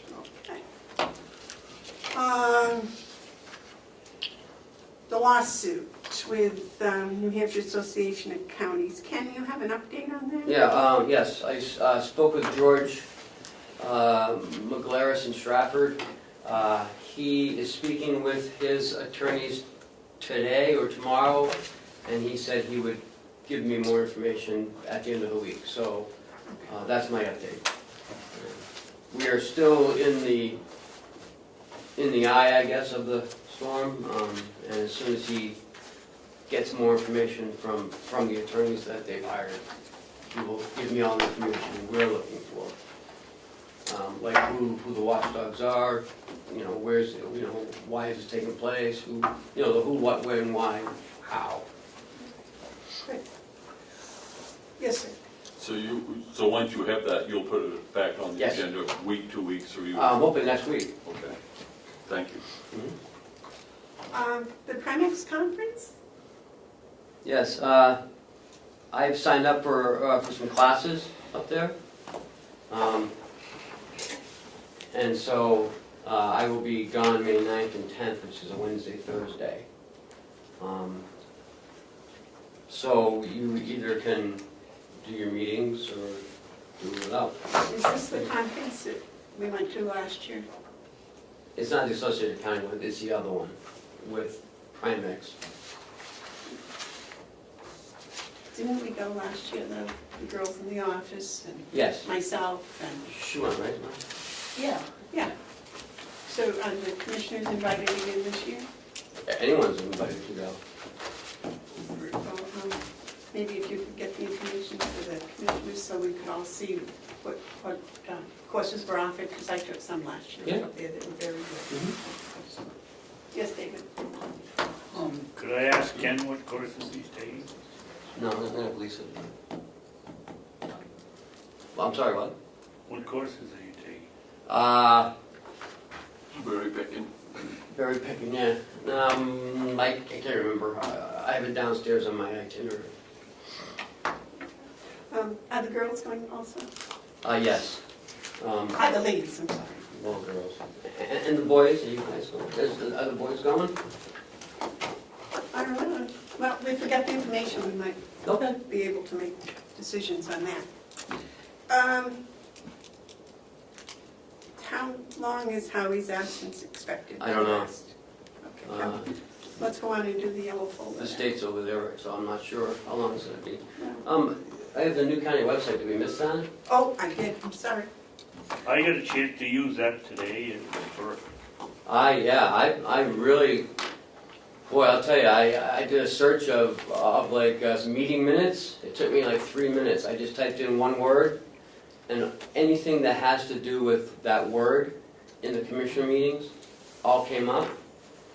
So it's easier to find stuff, it's easier to print things, and everything's on the front page. You don't have to go searching for everything. And if you sign up for all the alerts, it sends you the bids whenever we post them, it sends you the minutes whenever you post it. I think we hit a home run with this new platform. I thought it was very well organized, the front page was just I very mean, good. yeah, some of the pictures I was scrolling through I didn't like, but I put one on of Olivia doing the blueberry pruning. I mean, it's very easy for Cheryl to upload. You did? How did that work? It was on there. I know, but you said you did it. No, what I meant to say, I sent it to Cheryl, and Cheryl uploaded it. So You it's did very, say you did it. of course I'm gonna But say that. you were known to take up good ideas. Right. So we're gonna put a lot more photos on there so it scrolls through. Jim, Yes.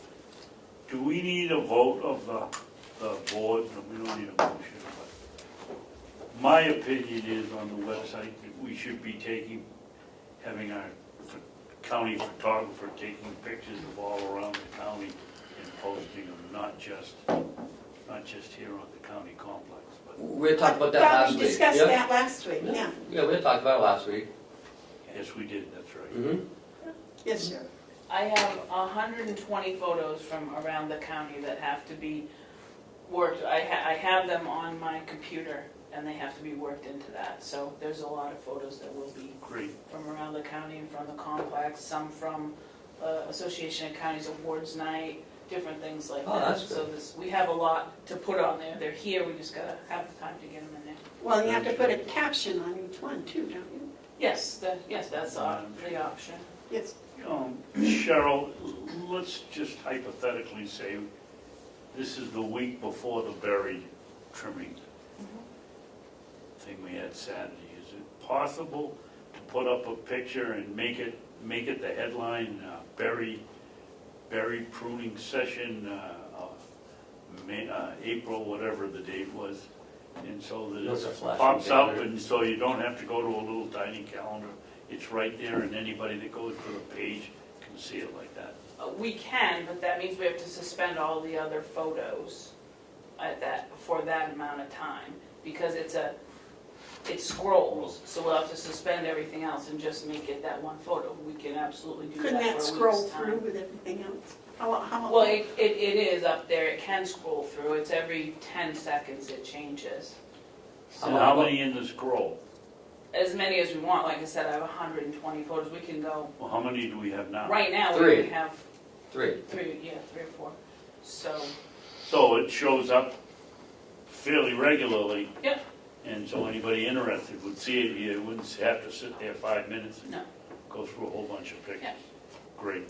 It's a good job. And we can put a banner too up there, can't we? We can, at a certain, like when it's, if you guys were doing the pick your own like you did last year, we can put a banner across the top. Or the offices are closed because of And like a that stays hurricane there or even something. though the pictures scroll. Oh, good, that's nice. Yeah, because it's separate. I hadn't seen that. Well, we haven't used it yet. Oh, I see. But I think that was a very nice job.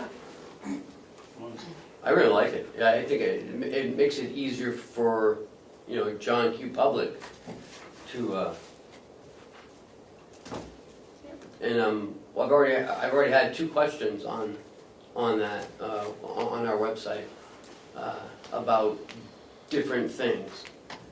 Mostly about towns though, but, and Is I've it been able private to answer. information, or can you tell us the typical type question you get for Well, this? here's one, actually, there's one right here that says, in the general comments, quick question, would a village in a town still fall under the same as towns and cities on RSA 31.1 and 53A1, as a statutory provision designating the cities, counties as independent legal entities, political subdivisions, or state as the same powers?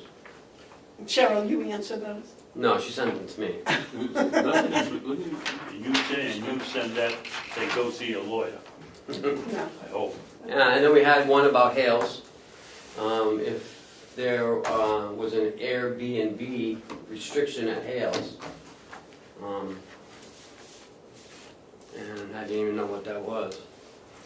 Bed Well, I and know what an breakfast. Airbnb is, but, that's an interesting question.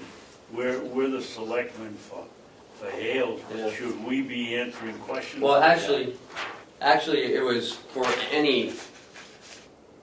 it was a general question, not specifically for Hales, on unincorporated places. I responded by saying we only manage one Hales location. But what you give them for an answer? That's what I said. We So you only, didn't answer it. I did. You said we only manage one. They asked They about the wanted to- restrictions on Airbnbs. Right. And on any Unincorporated. places. I said, all we have is Hale's location. It's a, you know, it's a small community of 100 homes. And she said, oh, great, thank you. And that was it. So people are looking at the website, which is nice. Oh, yes, yep. Do we have a counter that can count how many people look at it? I don't know. That might be I can ask. to see. Okay, can we go on to the yellow folder? Sure. I'm really waiting for this. Oh. What does that mean? I need to give it to him, it's the only time I remember. Okay. It's, I remember it. Was there anything else in there? Looks empty. Nice. No, I had something else. Oh, Oh, yeah. Took it down. I can't bring it back up there. I went down and made copies. We did get a letter from RSVP. And I went there. I went down and, we just got it. is that the invitation to their? No, it's just their report. Yes, that was on the invitation, I believe. Your mileage check. Thanks. I just thought it was You should take the county car incredible, next time. the fact that they had over 35,000 hours of volunteer service for RSVP. That is just, I think, incredible. And the other thing I thought was amazing was the medical transportation drivers, 1,354 hours. That's taking people to appointments. And I just thought that was totally incredible. Yes, Mark? Oh, they do a wonderful job, you're right, Commissioner. I did get a call, though, they were wondering when they might start getting payments of our commitment to them. She sent in her quarterly statement already, so I think we processed it this week. It's in this year. Oh, it is, Yeah, I okay. just received the request. Okay, thank you, thank you. They have to submit a request with their report Right. before they get paid. I do want to point out Ed Morrow in this. He single or volunteer, 906 hours. It's half a year. Yeah, that is quite a bit of time, huh? They just do great work, and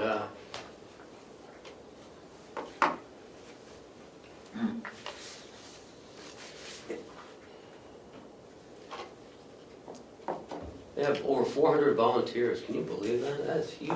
I went to the awards ceremony last year, and I mean, I was just overwhelmed with the dedication of their volunteers and the hours that they put in, and it was just amazing. Yeah, because they don't get paid, right? They just get mileage reimbursement. What are they called, volunteers? What I was also amazed is that volunteers are considered a $24 an hour Yeah. value. That was kind of steep. All right, so let's just do some of that. So second. They already did it here for you. Well, I know, but I like to do it. 845,000. No, I think that the An amazing organization. 72,000 meals. That's just unbelievable. That's, Meals on Wheels. Yeah. How about the miles they've driven just to deliver the meals? yeah, 71,000. Well, and the thing is, not only are the RSVP drivers delivering those meals, there are other people that aren't RSVP drivers that deliver meals too. The people that deliver Meals on Wheels, I think, are incredible, because in most cases, they do home checks, welfare checks at the same time they deliver Yeah, meals. you know, because sometimes they're the only people that the homebound resident sees. Yeah, I think it's quite amazing. The whole volunteer system that we have is just amazing.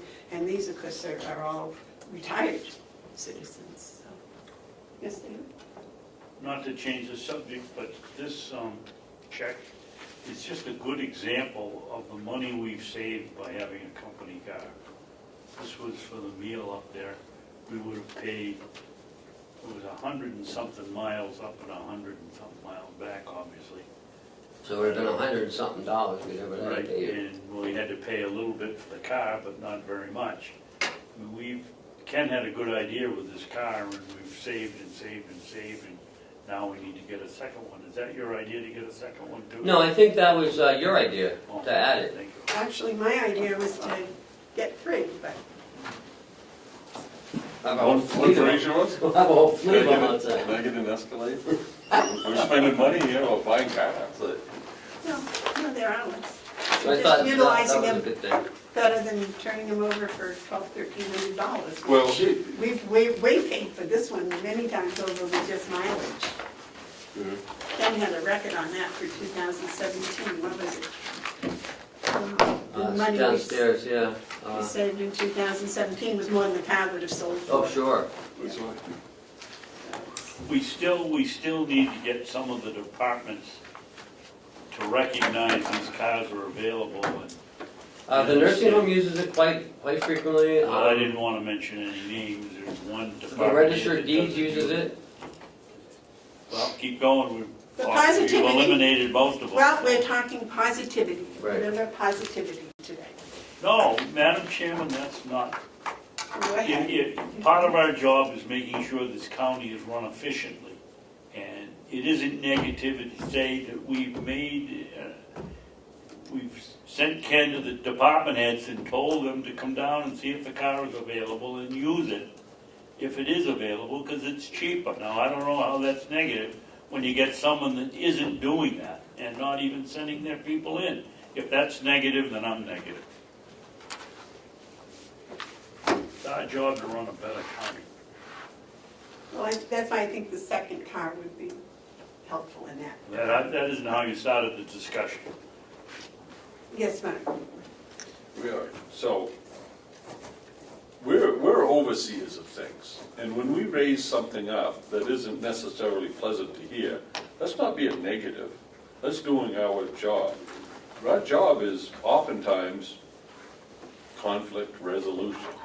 And so when you go into conflict, you're going to have certain things take place in that atmosphere. But to label it as a negative because you raise a concern, it doesn't serve us well, Madam Chairman. And I know that you're a very pleasant person, you like peace and serenity, as do I, but sometimes you just have to deal with the realities that not everything is the way it should be. And to avoid discussing them because we don't want to be negative is really not serving us. Well, I think that's a work in progress that Ken is working on.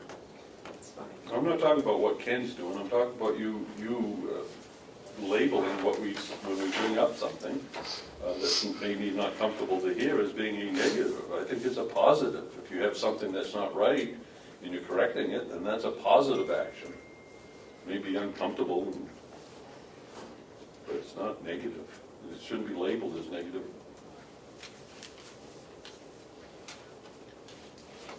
Okay, Ken, anything else in the yellow folder? That is it. All right. Administrative updates? Head Start had a health inspector in yesterday, and it was in the afternoon, so I'm not sure how that went. I was meant to ask Bob, but he left. They are having the DHHS licensing specialist come in next, and if that goes well, then it looks like it would be feasible for them to open a child center there. Mark? I was very encouraged to read Representative Karen Umberger's support of going forward with this. I thought that's encouraging.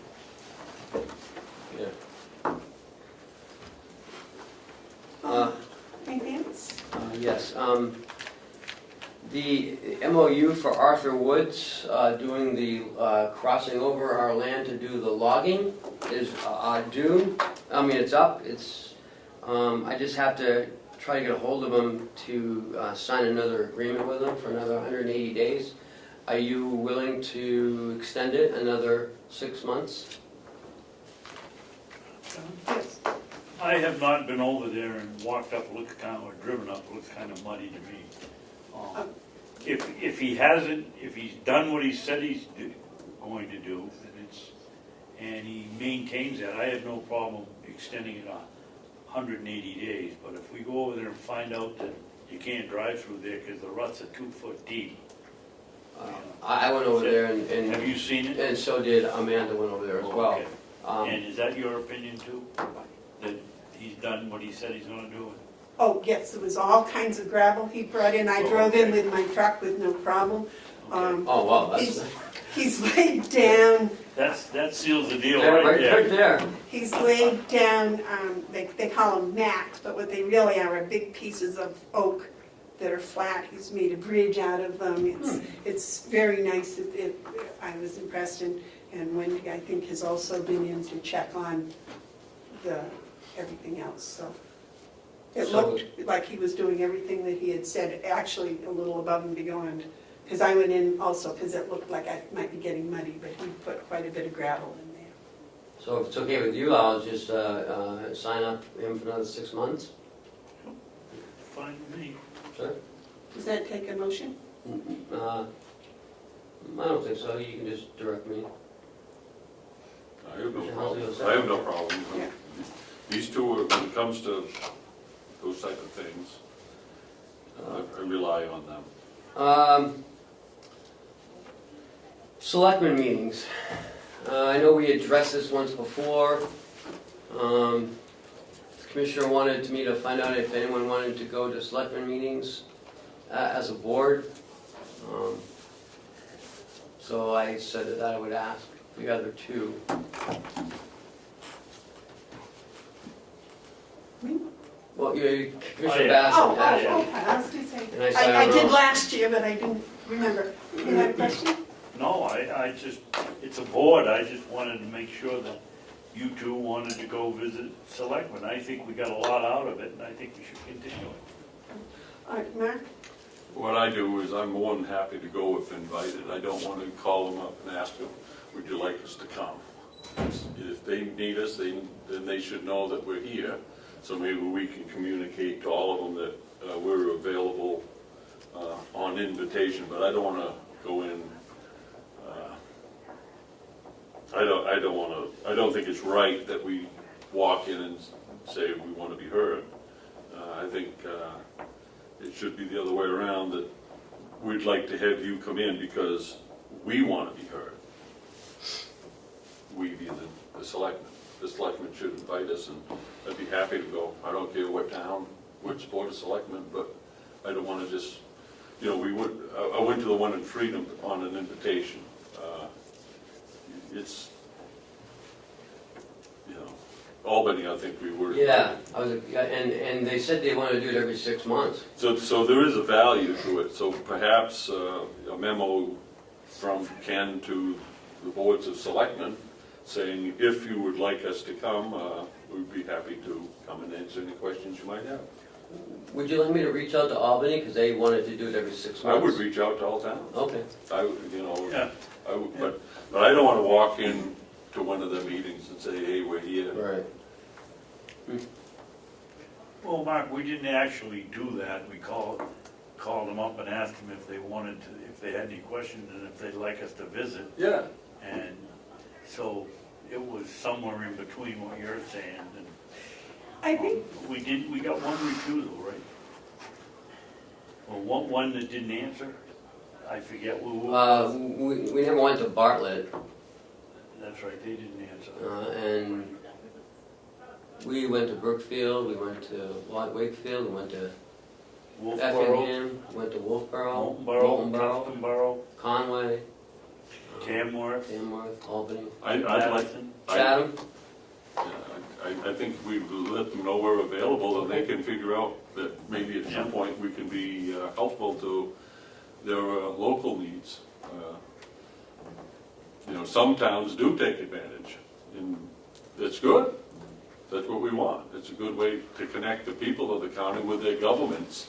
And like, I think Albany, we have a good relationship with that town, I believe.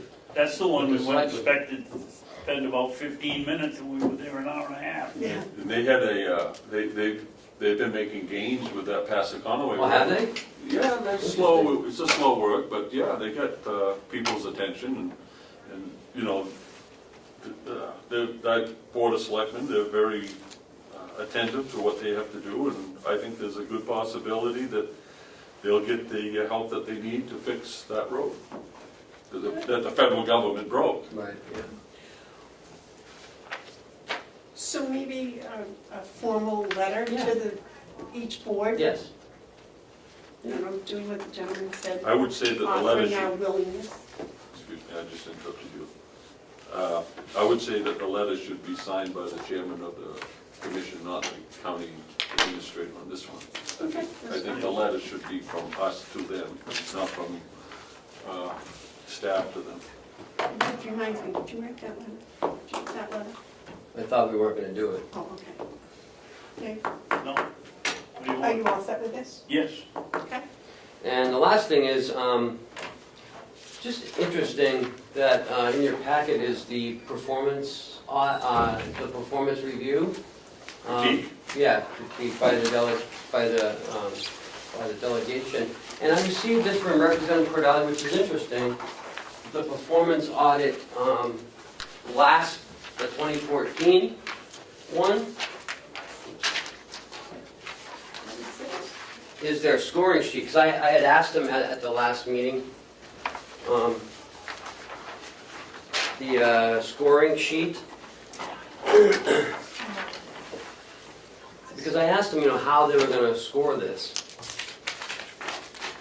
And so it looks like Representative Merrill didn't do it, I guess. It's on page 5. The criteria. Oh, I looked at this online. I don't even care about it. I don't even care about it. One big question is, why are we wasting our money on it? $26,000 on something that doesn't need it. I'm not even interested in, Okay. whatever they do is what they do, it's their business. I'm not gonna authorize a penny towards it.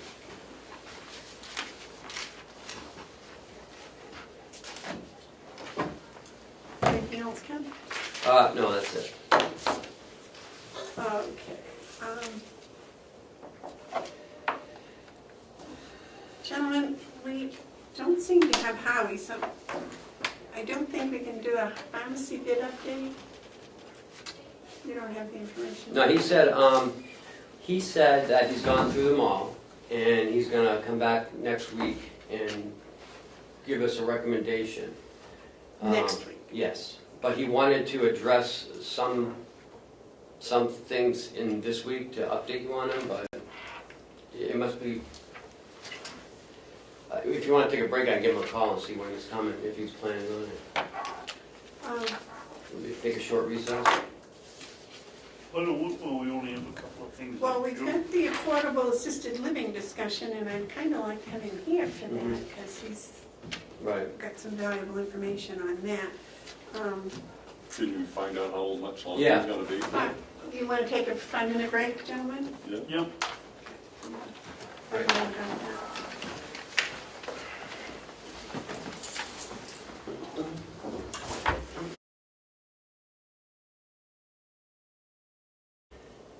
I'll wait till you get finished with it, whatever you're discussing.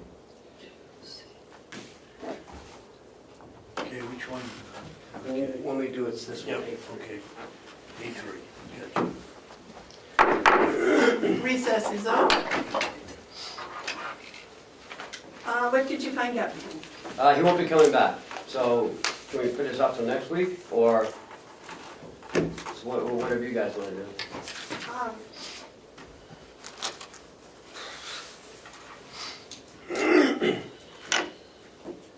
Well, I don't know. Do either of you gentlemen have any updates on the affordable assisted living facility discussion? I do. Mark? Wouldn't call it so much an update. I want to, when Howie's able to join us next week, I want to present an idea to the commissioners that I think will help us. But I would like this opportunity just clarify some misconceptions that have been presented. Representative McConkey, the chairman of the delegation, wrote a letter last week. And in that letter, he quoted a letter from Stephen Hamilton, who's the director of the Department of Revenue Administration. And I'm not going to argue what Mr. Hamilton said, because I think what he said is correct. What I do want to do is point out that it isn't the issue at hand. I'm going to quote Mr. Hamilton's comments that Mr. Representative McConkey printed. It goes, quote, this is Mr. Hamilton. I have reviewed your letter, relevant meeting minutes, contemporaneous notes taken by Bruce Comeau, Municipal Bureau Supervisor, and the statute that regulates transfers of appropriations within Carroll County. The statute limits the ability of the Carroll County Commissioners to transfer appropriation by line item.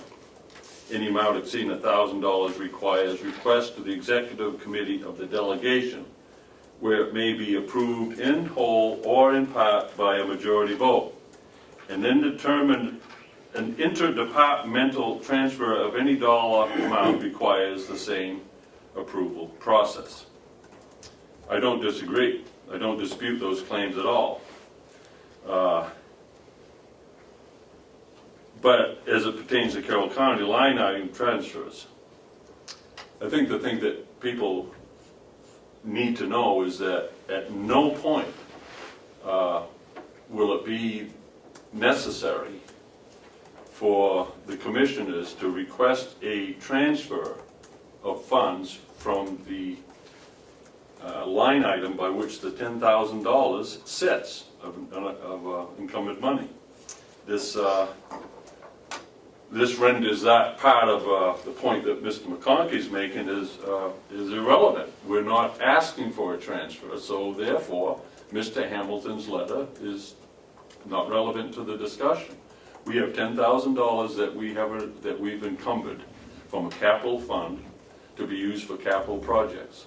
We do not need delegation approval for us to do that. I wanted to clarify that because now that it's out there erroneously in a letter from the chairman, it needs to be corrected, and I've done that.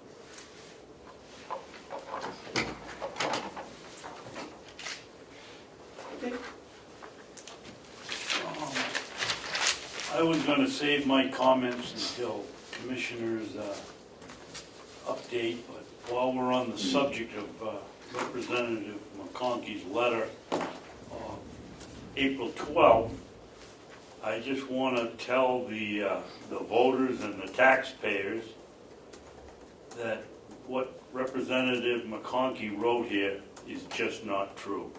I'm going to read the second paragraph. Commissioner Babson is angered that the county legislative delegation removed their request for a second $10,000 appropriation to study, referring to the delegation as nasty, cruel, insensitive, and irresponsible.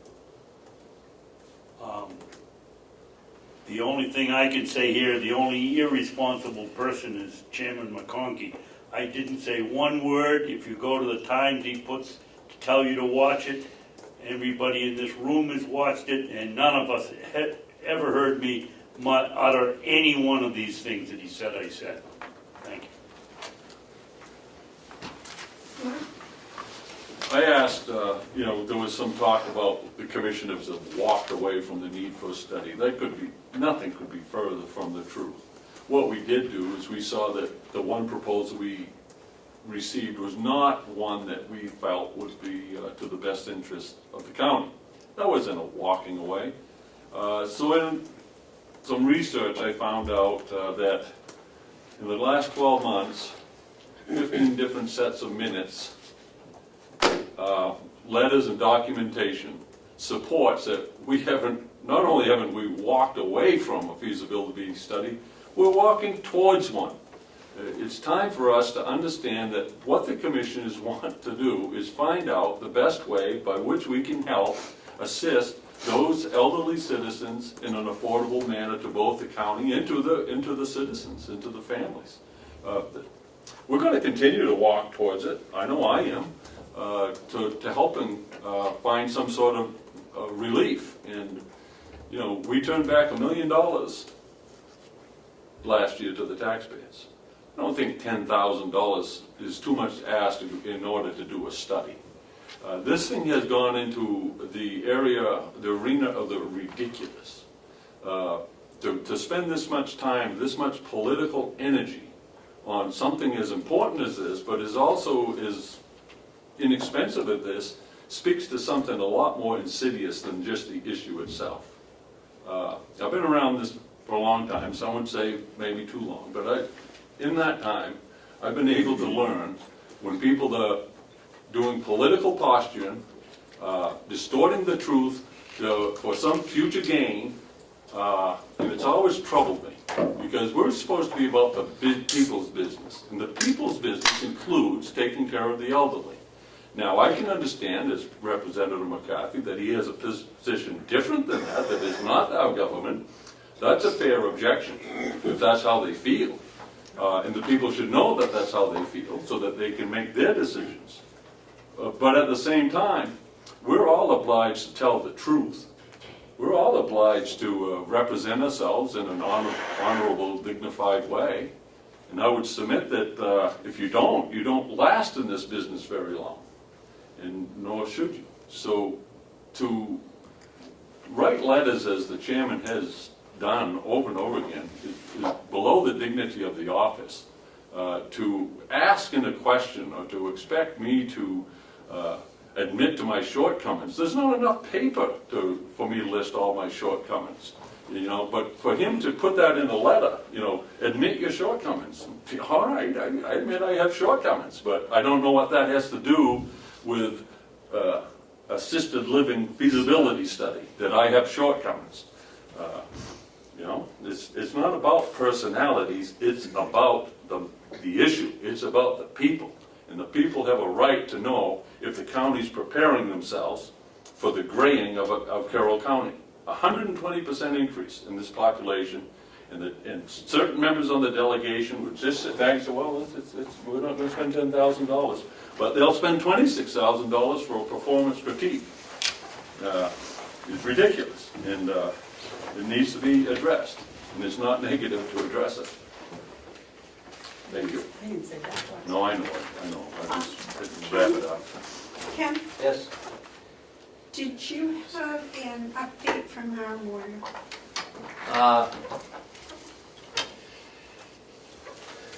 Yes. I have. Would you like to share it with us? No, I would not. Not at this time. I have to go back now and ask her one other question. Madam Chairman? Okay. There's certain procedures that one is expected to call. Now, procedures aren't the same as process, by the way, but the procedure of being briefed on an attorney's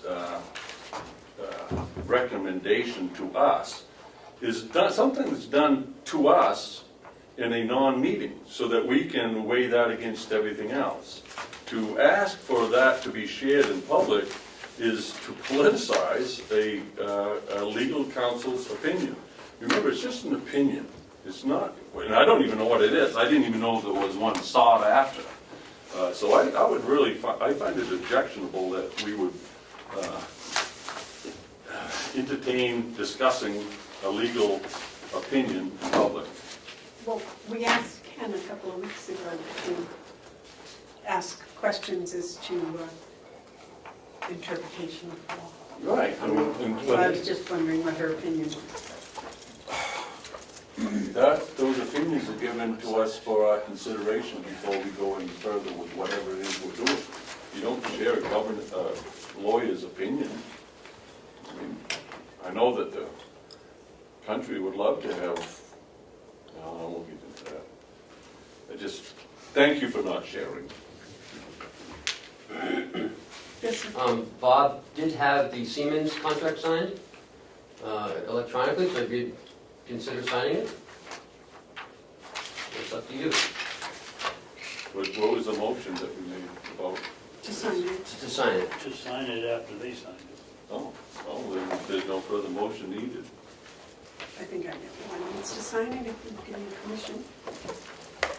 Good mind. If we don't pay it, you have to pay it, so. Bob, is this not your signature, right? Huh? It's your signature. No, I'm not allowed to sign contracts.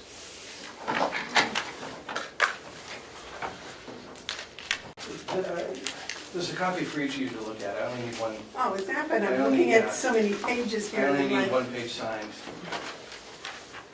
Thank I you. just made a copy so everybody could see what you were signing. they're all the same. I have Yes. 5 copies, so. They're all the one same. for you, and one for you. I just need a signed copy for the records.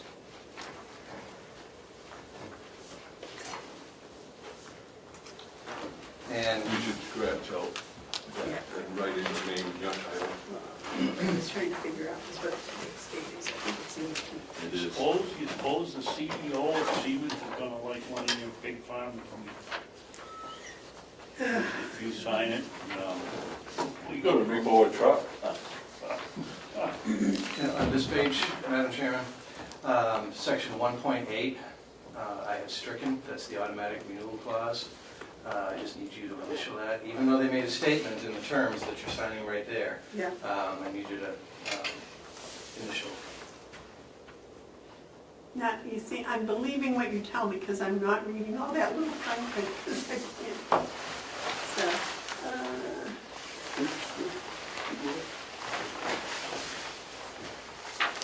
Do you have any problem if either Mark or I wanna initial that continuing contract thing? Please. Can you sign another one, Amanda, Where is for it us? on here, bud? Down I can't read in it, the I book. can't read it. Under your left I'll thumb. do. Right there? All right. David, don't leave just yet. Mark, would you want to initial this where it says, I'm just initialing where the automatic part of it is. We want to make sure they're out. Thank you. There you go. Who is this going to? Me. Thank you. Okay, so we got that open. Thank you very much. Thank you. Back to the affordable assisted living discussion. Thank you very much, Bob, for doing that quick work. I believe that the feasibility study is very important. Whether it's going to show that we need affordable assisted living or not, I think there's enough evidence based on the grading of the population, based on what is now being done to keep people in their homes, that a feasibility study is certainly needed. I do not know the ramifications of all the laws. I do kind of rely upon statements from our attorney, and both of you gentlemen have been in politics a lot longer than I have, and you're much better about the procedures, I think, in some instances than I am. But I believe strongly that this feasibility study should go forward, should be enacted. I believe also, Mark, you had said that there would be money coming from the private sector. I think that should be also pursued. Whatever we have to do to get funding through the county, I think we need to do that. We've tried two approaches, actually. I think it's quite obvious that $10,000 is not probably going to cover the cost. That's why I think the private sector, if we can find funding there, would be helpful. I think we made one proposal to the delegation actually 2 proposals to the delegation asking for $10,000, neither of which came to fruition. I would like to go back to the delegation and ask them for $10,000 at their next meeting. That's my feeling. I feel very strongly this needs to be done. And, we just keep asking until we end up with enough money to go forward with the feasibility study. You have a comment, Mark? No, I have no objection to asking them again. I think that's part of the process. You just keep going until it is sorted out. I wanted Howie here, but given the direction that we're going, I think I'll just pitch something out to you two. I don't want a motion, I just pitch something out, because there has been a lot of action and discussion about this study, and I appreciate your comments, Amanda, on this, and I appreciate the support that everyone in the county, except for the delegation, is behind this study, as are a lot of people. The reality of the $10,000 that we have, that we can use, that we encumbered, is that we can use this as long as we don't do a transfer. And that transfer would be anything except a capital project.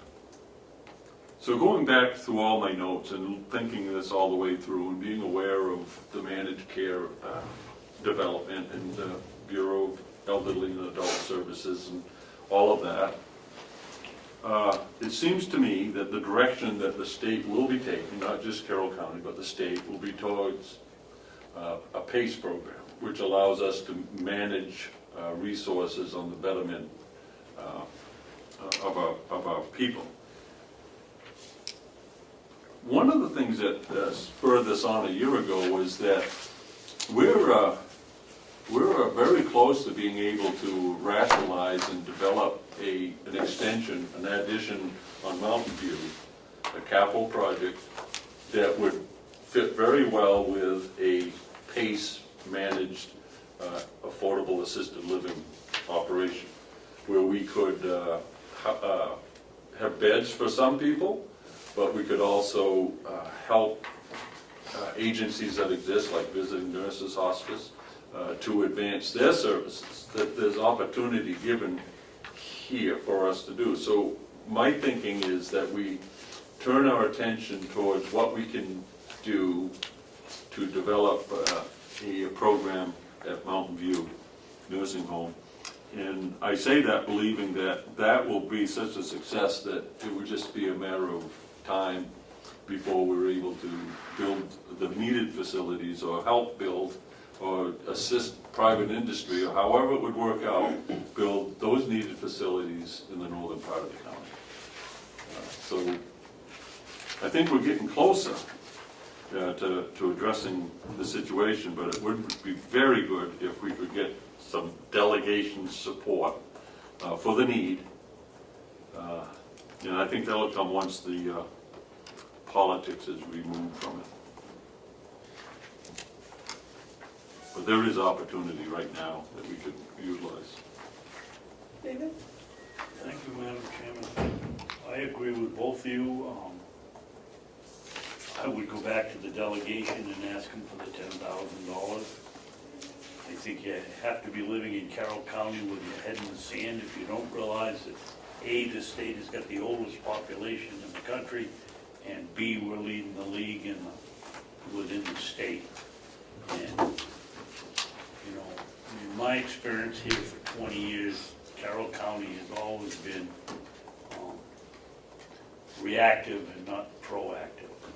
And everything we've done is, well, we wait till a crisis and then we don't have the time to study it properly or do it properly or fix it properly. And it's just led to problem after problem after problem. And I would go back to the delegation every single meeting, even if they say no, just keep going back until, keep them in the public eye that the commissioners are attempting to be proactive, attempting to run a better county here, and the only way we can do it is keep going back to the delegation, even though they say no. And maybe with a little luck, some of the no votes will take the next couple of years off, and we could get it passed, because, you know, as I see it, the real two questions here are not whether we need assisted living, but is the number of assisted living facilities and the location. I mean, I don't see how we can expect somebody from Wolfboro to drive to Conway to see a loved one in assisted living, or vice versa. And to me, it makes more sense to have two smaller ones, one at one end of the county and one at the other. But this is the thing we find out from a feasibility study, which the delegation doesn't think we need. They think we need $26,000 to find out what we did to correct their performance audit. And the performance audit certainly showed we had shortcomings, and we certainly have fixed up. I can't give you a number, but I'm going to guess it's between 95 and 100% of their suggestions, some of which the delegation, after funding the performance audit, cut our request to make their corrections right out of the budget, which seems to me to be a little backwards. But anyway, I certainly support you, Madam Chairman, in going back to the delegation and asking for $10,000, have a feasibility study. Thank you. Amy's got something to Thank you both for your support in that. Yeah, thank you, Mark. So, I think the delegation, or at least Chairman McConkey, will tell you that the $10,000 that you say exists does not exist. So if they said, here's $10,000, you're still short. So why not ask them for 20? One step at a time, Damon, one step at a time. Yes, you have a comment? Just real raw sentence. Representative Mark McConkey is incorrect. The money that we have, the $10,000 that we have, we can use. We're basing this on documentations that we saw last September. And I'll read from you from our auditor, September 28th, Melanson Heath. Told us this because this question came up then and we found the answer to it. The cost of a feasibility study is part of the capital cost of the project. Therefore, the $10,000 that we encumbered on the line item that was Mountain View Nursing Home Capital Project, where we saved all kinds of money off the boiler, we encumbered $10,000 of that money on that line item to go forward with the feasibility study as part of a capital project. Therefore, there's no transfer being requested, and since there's no transfer being requested, the delegation has no authority to deny us the ability to do so. Now, if anyone, including Representative McConkey or McCarthy, think that we have erred, they have every right to pursue this to the courts. And my position is this: the law determines what we can do, not their opinion. The law says we can encumber the money and use it, and we do not need to ask, nor are we going to ask, for a transfer of that $10,000. So that $10,000 is secure. Commissioner Bevard is talking about going after the other $10,000, which the delegation has taken away. So if you're keeping score right now, its commission is $20,000, delegation 0. So in the middle, there's that $10,000 that they don't even want us to spend for that. I mean, we can, and we're going to. McConkey's wrong. That's what Mark Hounsell says, but is it the Board of Commissioners' opinion that they are free and clear to spend the $10,000 that was allegedly encumbered? It wasn't allegedly encumbered. This board took a vote to encumber that money for the purpose of a feasibility study. Reportedly. What do you mean reportedly? Well, I mean, It's in the minutes. We did it. We did it. David. I mean, if I say that you encumbered it, McConkey will call me and say, David, you got it wrong, that money doesn't exist. If I say you know, the money is gone, then you'll call me up and say. Well, I So- can't tell you who to believe, but I would tell you, please look at the record and see that in the minutes, you'll see that we took a vote to encumber that money, probably towards the end of December. We encumbered that money, I probably have it right here. It was early December. Yeah, we encumbered the Because money, had which to we it can Before do. the end of the year. Right, so we encumbered the money. And then we put another $10,000 in the budget. Representative Umberger took that out saying that you don't need this 10,000 because you already have 10,000, which is her admission that what we did was legal. But just to be clear, the Board of Commissioners. I can't be any clearer.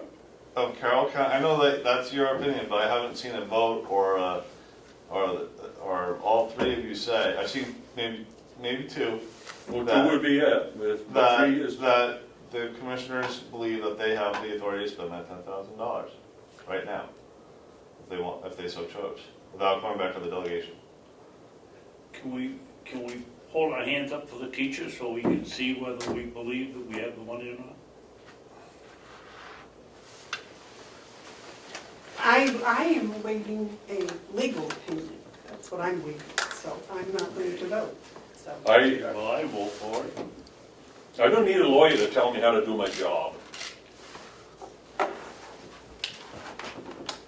All right, so a majority of the Carroll County Commissioners believe that they have the authority to spend the money. Therefore, the county commissioners believe that we have the authority to spend the money. Okay. And in Not the fairness- majority, And the in commission. fairness to the chairman, she abstained. Yeah. I mean, I don't know, I'm not a lawyer, Neither am I. I'm not a judge, so I have no idea. It's way above my pay grade. I'm not a lawyer, Or is and I'm it not a not? judge, but I have a real good idea. Because this is on my pay grade. It just comes down to who you're gonna believe. That's up to everyone's choice. Okay, are there any more comments maybe? I think Dana would like to leave. Thank you. Comments on the affordable assisted living or the commissioner's updates or something else? Well, right now we were on the affordable assisted I living have some facility. commissioner comments. Okay, maybe Damon would like to stay for the commissioner comments. We're doing those right now because Thank you. we've done everything else on the agenda, correct? Okay. So, we did the administrator updates, now we're on commissioner updates. And Mr. Babson, you have something? I have a couple. Last night was the monthly cooperative extension advisory board meeting. At that meeting, I thanked Olivia Saunders for coming and conducting the blueberry pruning session. We had a report from Wendy Scripps. She is our natural resource agent here in this county and with her boss. And it was a really kind of a remarkable program. The woman she had up the screen and it went for about an hour, and I said the best way to shorten this meeting is just make a list of what Wendy doesn't do, because she does everything. She's done just a remarkable job. The other thing that I wanted to point out, we sent the letter to the court about residents of Ossipee not being paid mileage because they live in Ossipee, and we haven't heard a word. Mhm. So we're still waiting. That's my report. Okay. You have any commissioner updates? Mark? I do, and I'm glad Damon's here to hear this one, because I don't know if he's been following it, but I know a lot of people have been. I got word today that Senator Jeb Bradley has been able to negotiate terms that are favorable to with managed care, that is favorable to Carroll County. There was a bill, House Bill 1816, that would have put Neil Kirk's bill, which would have stopped the implementation of Phase 2 of managed care. That Phase 2 would have cost Carroll County taxpayers a minimum of $2 million annually for that implementation. There was enough concern, enough thoughts expressed that both from the leadership of Senator Bradley, the Commissioner of Department of Health and Human Services, Jeffrey Myers, has agreed that they will not pursue the implementation of phase 2, and that they are going to focus on, and I don't know what the acronym words are, but the PACE option, which would allow us to manage care without having the intrusion of a higher bureaucracy or an insurance company doing the work that we can do ourselves. So I want to thank Senator Bradley for taking the lead and watching out for the people of Carroll County. That's really good news. I believe it is. Does that mean they're going to pass House Bill 1816? I'm not sure how they're I'm doing not it. sure the legalities of it. My sources tell me that they've come to an agreement where implementation of phase 2 will not proceed as directed, but they will turn their attention to the more favorable PACE program. And that I don't know any more details than that. Yes, sir. I think it's important to point out here that some members of the delegation wonder what the value of being in the Association of Counties is. This is a perfect example of why we should be in it. We're working together as 10 counties. We've been able to reroute a costly way of managing healthcare to something that makes more sense. And it's a good reason to be in there. With all its faults, it's still a good reason to be in the Association of Counties. On that note, I want to agree. I have, over the years, developed an opinion of such organizations as the New Hampshire School Boards Association and the Municipal Association. And when I became a commissioner, I saw there was yet another commission, the New Hampshire Association of Counties. I said, well, there's another one that's, can get in the way. But this last few months, I am completely reversed on that. I think the New Hampshire Association of Counties is an excellent way for counties to get together to make sure that our positions are known, well represented, and are clear. And what we have just seen with Senator Bradley's help is that the efforts of the New Hampshire Association of Counties over the last year, where we contributed $10,000 towards a $100,000 study, got a lot of good minds thinking on it, and those good minds were able to coalesce and come together in a single voice, and that single voice was heard, and that single voice was the New Hampshire Association of Counties. So live and learn. I'm happy to be associated with that association. Any other commissioner updates? All right, is there any other business for us, Ken? I will make a motion that we go into non-public session. I guess it's going to be one. Right. Under RSA 91A3, 2C, which is matters if discussed in public would likely affect adversely the reputation of any person other than a member of the public body unless such person requests an open meeting. This exemption shall extend to include any application for assistance or tax abatement or waiver of a fee, fine, or other levy if based on the inability to pay or poverty of the applicant. Second. Could we do public input before we do that? Oh, I'm please? sorry, Madam Chairman. I'm sorry. So we will hold that for just Okay. 30 seconds maybe. Is there any public input? Just on the watchdog thing, it just strikes me as really sort of sad that they couldn't come up with answers, Quick. it's been more than a week. And they're asking you to do this thing. I don't know. I really want to follow this story because I think it's very important because people have been you know, people have really fought in the pharmaceutical industry, and now there are apparently watchdogs that probably have skated away without criticism. And I don't know if you should sue them or not, we don't know who they are, but I'm really hoping that we can finally figure out what they're trying to do. I just feel like it's a little bit irritating that after a week, you know, they made that, I think they made that request on the 6th, and they still can't find it. Patience is a great virtue. It is. Yes, we need to learn. Well, I'm a caffeinated reporter, so. I am very impatient also, so I was disappointed also. Yes. I agree that there's an important issue.